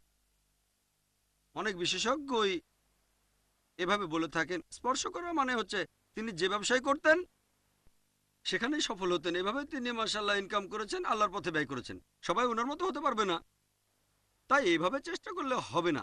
তবে যদি কোনো অপশন দেয়া থাকে, যেমন আমাদের প্রতিষ্ঠান IRFA, আমরা যেটা করি, আমরা কখনোই বলি না যে বাইরে 10,000 টাকা ইনকাম করতে পারলে আমরা দেব তাকে 5,000। যদি বাইরে 10,000 পান আমরা দেব 12,000, 20% বেশি দেব, 50% বেশি। আমি কখনোই এভাবে বলবো না যে আল্লাহর খাতিরে অর্ধেক টাকা নেন। এটা করা খারাপ না, কিন্তু তার বাবা মা হয়তো পছন্দ করবে না। হ্যাঁ জাকির ভাই লেকচার দেন, খুব ভালো লেকচার দেন, কিন্তু আমার ছেলের বেতন অর্ধেক। আমি এই কাজটা করতে চাইনি। আমি যেটা বলি বাইরে যা পেতেন তার চেয়ে আপনাকে 20% বেশি দেবো আমি। আপনি যে কাজ করেন সেটার যদি এখানে প্রয়োজন না থাকে, যেমন ডাক্তার, এখানে ডাক্তারের কোনো প্রয়োজন নেই, আপনাকে বেতন দিতে পারবো না। কেউ বললো ব্যবসা করি মাসে 1 লাখ ইনকাম, আমি সেটা দিতে পারবো না, কারণ এখানে কোনো ব্যবসা নেই। কিন্তু যদি রিসেপশনিস্ট হয় অথবা টিচার হয়, এখানে চাকরি হলে 20% বেশি দেব। আমি এখানে চাচ্ছি ডেডিকেশন। সবাই টাকার জন্য কাজ করে না, আমাদের সাথে যারা আছে সবাই টাকার জন্য চাকরি করে না। তবে আমি বলি টাকার জন্য চাকরি করলেও আমার কোনো সমস্যা নেই, যদি আপনি আল্লাহর পথে কাজ করেন তাহলে ঠিক আছে। চাকরি ছেড়েছি কারণ 20% বেশি, এখন ইসলামিক কাজ করছি, আলহামদুলিল্লাহ ভালো, এখানে কোনো সমস্যা নেই। যদি শুধু আল্লাহর খাতিরে এখানে এসে থাকেন সবচেয়ে ভালো, যদি আল্লাহর খাতিরে এবং টাকার জন্য আসেন তাহলেও ভালো, অথবা যদি শুধু টাকার জন্য আসেন আর আল্লাহর নির্দেশ মানেন সেটাও ভালো। তবে টাকার জন্য বা অন্য কারণে এসে আল্লাহর নির্দেশ মানলেন না, সেটা ঠিক না। আমরা আমাদের প্রতিষ্ঠানে একটা নিয়ম মেনে চলি, মানুষকে বলি, এরকম অনেক উদাহরণ আমি দেখাতে পারবো। ডাক্তারদের উদাহরণ যাদেরকে তোমরা ভালো করে চেনো, তারপর আছে ইঞ্জিনিয়ারদের উদাহরণ। আমি তাদের বলি বাইরে কত পাচ্ছেন আপনারা? 10,000 পাচ্ছেন, ভালো। আপনি একজন ডাক্তার, ইনকাম 10 থেকে 12,000, আচ্ছা ঠিক আছে আমি কমপক্ষে 10 দেব, অথবা বললাম অন্তত পক্ষে 12,000 দেব। তখনও জানি না 10 বা 12,000 টাকা তার জন্য ঠিক কিনা। সেই লোক এসেছিল আল্লাহর খাতিরে, এখন উনি যা পাচ্ছেন সেটা বাইরের চেয়ে অনেক গুণ বেশি। যদি ফুল টাইম ডাক্তারি করতেন, ইনশাল্লাহ ডাক্তার হয়ে তিনি যা ইনকাম করতেন আমরা তার চেয়ে ডাবল দিচ্ছি। উনি টাকার জন্য আসেননি, এসেছিলেন শুধুমাত্র আল্লাহর খাতিরে। জাকির ভাই আপনি যা দেন আমি চলে আসছি, ব্যাস। তবে আমি চাইনি তার পরিবার আমাকে অপছন্দ করুক, তাই বললাম বাইরে যা পান সেটাই আপনাকে দেওয়া হবে। তারপর তিনি উন্নতি করতে লাগলেন। এখানে অনেক ইঞ্জিনিয়ার আছে, তারা বাইরে যা পেত এখানে তার চেয়ে বেশি পাচ্ছে। তাহলে সবার আগে তোমার সামর্থ্য থাকতে হবে, যেমন আব্দুর রহমান আউফ রাদিয়াল্লাহু আনহু। সবাই বলবে না যে আমি পারবো, অনেকেরই সমস্যা থাকে, আমি টাকার জন্য কাজ করব না, আমি দাওয়া দেবো ফ্রি। অনেক মানুষ এরকম মনে করে আমি আল্লাহর জন্য কাজ করব, ফ্রি করব, এটা খুব ভালো, আলহামদুলিল্লাহ, আমি এটার পক্ষে, আমি এটা করছি। একটা উদাহরণ দিই, আপনি একটা চাকরি করছেন যেটা হারাম না, কোনো কোম্পানির চাকরি, যেমন টাটা, হালাল কোম্পানি, সমস্যা নেই, আর বেতন পাচ্ছেন 20,000 টাকা। তারপর বললেন ঠিক আছে প্রত্যেক দিন দেওয়ার জন্য 2 ঘন্টা দেব। এভাবে চাকরি করছেন, রোজগার করছেন, আর মনে করেন সেই মাসে আপনি কাজ করছেন আল্লাহ সুবহানাহু ওয়া তাআলার জন্য 50%। উদাহরণ, আমি বলবো সে লোক ইসলামিক কোনো প্রতিষ্ঠানে যোগ দিক, বেতন নিক 20,000, আর আল্লাহর জন্য 100 পয়েন্ট কাজ করুক। কারণ যখন সে বাইরে পাচ্ছে 20,000, তখন সে কোম্পানির জন্য 30,000 ইনকাম করে দিচ্ছে।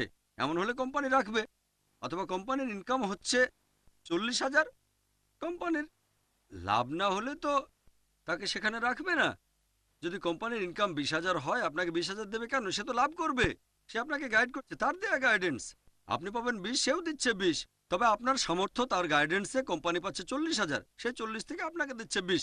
তার চেয়ে চাকরি করেন কোনো ইসলামিক প্রতিষ্ঠানে, 20,000 বেতন নেন, বেশি আশা করবেন না, আর আল্লাহর জন্য আপনি 100 পয়েন্ট কাজ করেন। তাহলে কি হচ্ছে, ওখানেও 20 পাচ্ছেন, এখানেও 20 পাচ্ছেন, ওখানে আল্লাহর জন্য করছেন 50 আর এখানে করছেন 100 পয়েন্ট। তাহলে এই লোক সব তার চেয়ে বেশি পাবে যে বাইরে কাজ করছে আর 2 ঘন্টা ফ্রি দিচ্ছে। বুঝতে পেরেছো? তাহলে এখানে নেট রেজাল্টটা হচ্ছে, আবার যদি এখানে কাজ করে 50,000 টাকা দাবি করে তাহলে বেশি হয়ে যাবে। বাইরে আপনার ভ্যালু 20, এখানে চাচ্ছেন 50, কেন? নিয়ত ঠিক নেই। তবে যদি কেউ 30 দেয় সমস্যা নেই, কেউ 50 দিলেও করতে পারে। কিন্তু যদি দাবি করে, ভালো করেই জানে তার ভ্যালু 20, তার মানে সে এটা করছে শুধু টাকার জন্য। যদি শুধু টাকার জন্যই করতে আসে তাহলে সে আখিরাতে সওয়াব পাবে না। কিন্তু যদি দুটোর জন্যই আসে, হয়তো আল্লাহ দুটোই দেবেন, ইহকাল আর পরকাল। তাহলে একজন ভালো দায়ী, ভালো মুসলিম বা ভালো মুসলিমা বলবে বাইরে আমার ভ্যালু এক্স, যদি সেটাই দাবি করে তাহলে ঠিক আছে, একই ধরনের কাজ। কিন্তু যদি দাবি করে 2x বা 3x, 1.5x, ঠিক নেই। আপনাকে যে চাকরি দিচ্ছে সে যদি বেশি দেয় সেটা তার ব্যাপার। এখন অনেক মানুষের হয়তো এরকম সুযোগ নেই। কারো আছে, যেমন আব্দুর রহমান বিন আউফ রাদিয়াল্লাহু আনহু, অথবা সেই আমলের সাহাবিগণ বা মোহাম্মদ সাল্লাল্লাহু সাল্লাম পার্ট টাইম কিছু করতে পারতেন। কারো হয়তো আছে। যদি সেই কাজটা করার চেষ্টা করেন তাহলে কি হবে? আগে হয়তো আল্লাহর জন্য 100 পয়েন্ট কাজ করতেন, এখন করবেন 10 পয়েন্ট আল্লাহর জন্য। অনেকে বলে, ভাই জাকির আমি ভলেন্টিয়ার হব। ভলেন্টিয়ারদের বোঝাতে আমার সময় নষ্ট করতে হবে। আমার সময় গুরুত্বপূর্ণ, তাই বলি ভলেন্টিয়ার লাগবে না ভাই, দরকার হলে জানাবো। বিভিন্ন কনফারেন্সে আমাদের ভলেন্টিয়ার প্রয়োজন হয়, তখন অনেক ভলেন্টিয়ার থাকে, তখন নেওয়া যেতে পারে। কিন্তু রিসেপশনিস্ট হিসেবেও কি একজন ভলেন্টিয়ার রাখবো? একদিন একজন, তারপরের দিন আরেকজন, তারপরের দিন আরেকজন। প্রফেশনাল কাজ এভাবে হয় না। নিচু স্তরও হতে পারে। এরকম করেছি যখন ছোট ছিলাম। বাজেট 5,000, একজন কর্মকর্তা, তখন অনেক ভলেন্টিয়ার ছিল। তবে ভলেন্টিয়ারদেরকে আমার সাথে সাথে রাখতে গেলে তাদেরকে সময় দিতে হবে। আমার সময়টা গুরুত্বপূর্ণ। তাহলে বুঝতে হবে আমরা একসাথে কাজ করতে পারি, তবে সবার হয়তো সামর্থ্য নেই। আরেকটা ব্যাপার, যদি হন পার্ট টাইম ব্যবসায়ের ফুল টাইম দায়ী, তাহলে দেওয়ার কাজ বাদ দেওয়ার সম্ভাবনাটা অনেক ক্ষেত্রে এরকম হয়, আরে এ তো অনেক টাকা পাচ্ছি, আচ্ছা আর একদিন কাজ করে নিই, 1 কোটির বদলে 2 কোটি পাবো। আরেকদিন কাজ করি। টাকার প্রতি এই ভালোবাসা, এইটা সামলানো খুবই কঠিন মানুষের জন্য। বিপথে যাওয়ার সম্ভাবনা অনেক বেশি থাকে। আচ্ছা ঠিক আছে, প্রতি মাসে একদিন, আর একদিন কাজ করি, কি হবে, সমস্যা নেই। আরেকদিন করলেই তো 2 কোটি পাবো, 1 কোটি তো হয় না। তারপর 3। আমাদের নবী মোহাম্মদ সাল্লাল্লাহু আলাইহি ওয়াসাল্লাম বলেছেন, যদি আল্লাহ কোনো মানুষকে একটা সোনার পাহাড় দান করেন সে আরো একটা চাইবে, আল্লাহ 2টো সোনার পাহাড় দান করলে সে আরো একটা চাইবে।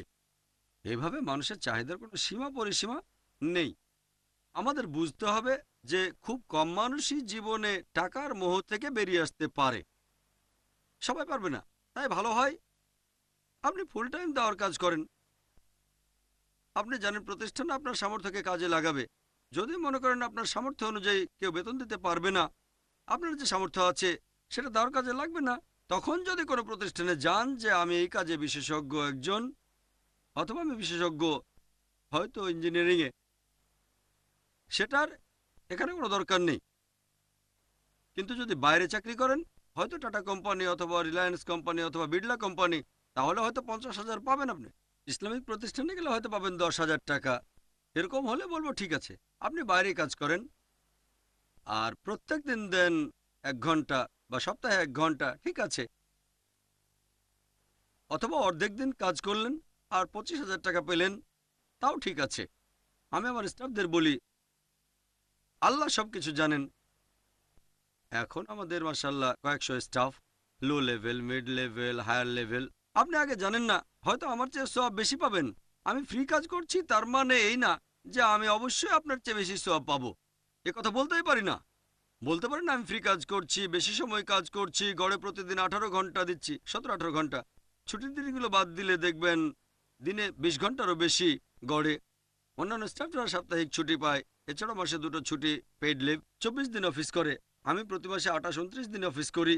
4টা ছুটির দিন বাদ দিয়ে যদি ভাগ করে দেখেন, দিনে 20 ঘন্টারও বেশি। এখন বলতে পারবো না, যেহেতু বেশি সময় ধরে কাজ করি, যেহেতু ফ্রি কাজ করি, বিভিন্ন ফাউন্ডেশনে টাকা দান করি, তাই সব বেশি পাবো, এটা আল্লাহ জানেন। আল্লাহ আমাকে সবকিছু দিয়েছেন ফ্রি। জানি না, হয়তো আমাদের প্রতিষ্ঠানে যে আমাকে সাহায্য করছে সে আমার চেয়ে সব বেশি পাচ্ছে। হতে পারে হেল্পার, হতে পারে অ্যাডমিনে আছে, হতে পারে একজন ম্যানেজার।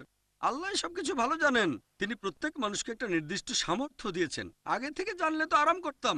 বলতে পারবো না যে এতক্ষণ ধরে জার্নি করেছি, এত সময় ব্যয় করেছি, আমার বেহেশত কনফার্ম, এটা বলতে পারবো না। আমরা আল্লাহর কাছে দোয়া করব, আল্লাহ আমাকে বেহেশতে নিও। সেজন্য আল্লাহ আপনার সামর্থ্য আর সুযোগ সুবিধা বিবেচনা করে তারপর আপনাকে পুরস্কার দেবেন।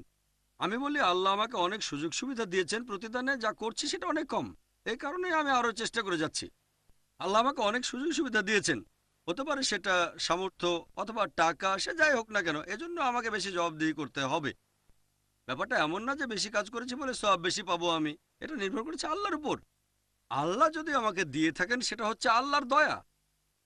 হাজা মিন ফজলে রাব্বি, এর কারণ হচ্ছে আল্লাহর ফজল, আল্লাহ সুবহানাহু ওয়া তাআলার দয়া। এটা আমার প্রাপ্য না।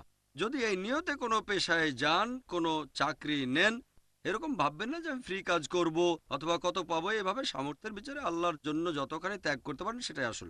আশা করি উত্তরটা পেয়েছেন। ওয়া আখিরি দাওয়ানা আলহামদুলিল্লাহি রাব্বিল আলামিন। in a cell away from his family. Is there a father in this world who would not defend justice and rights till the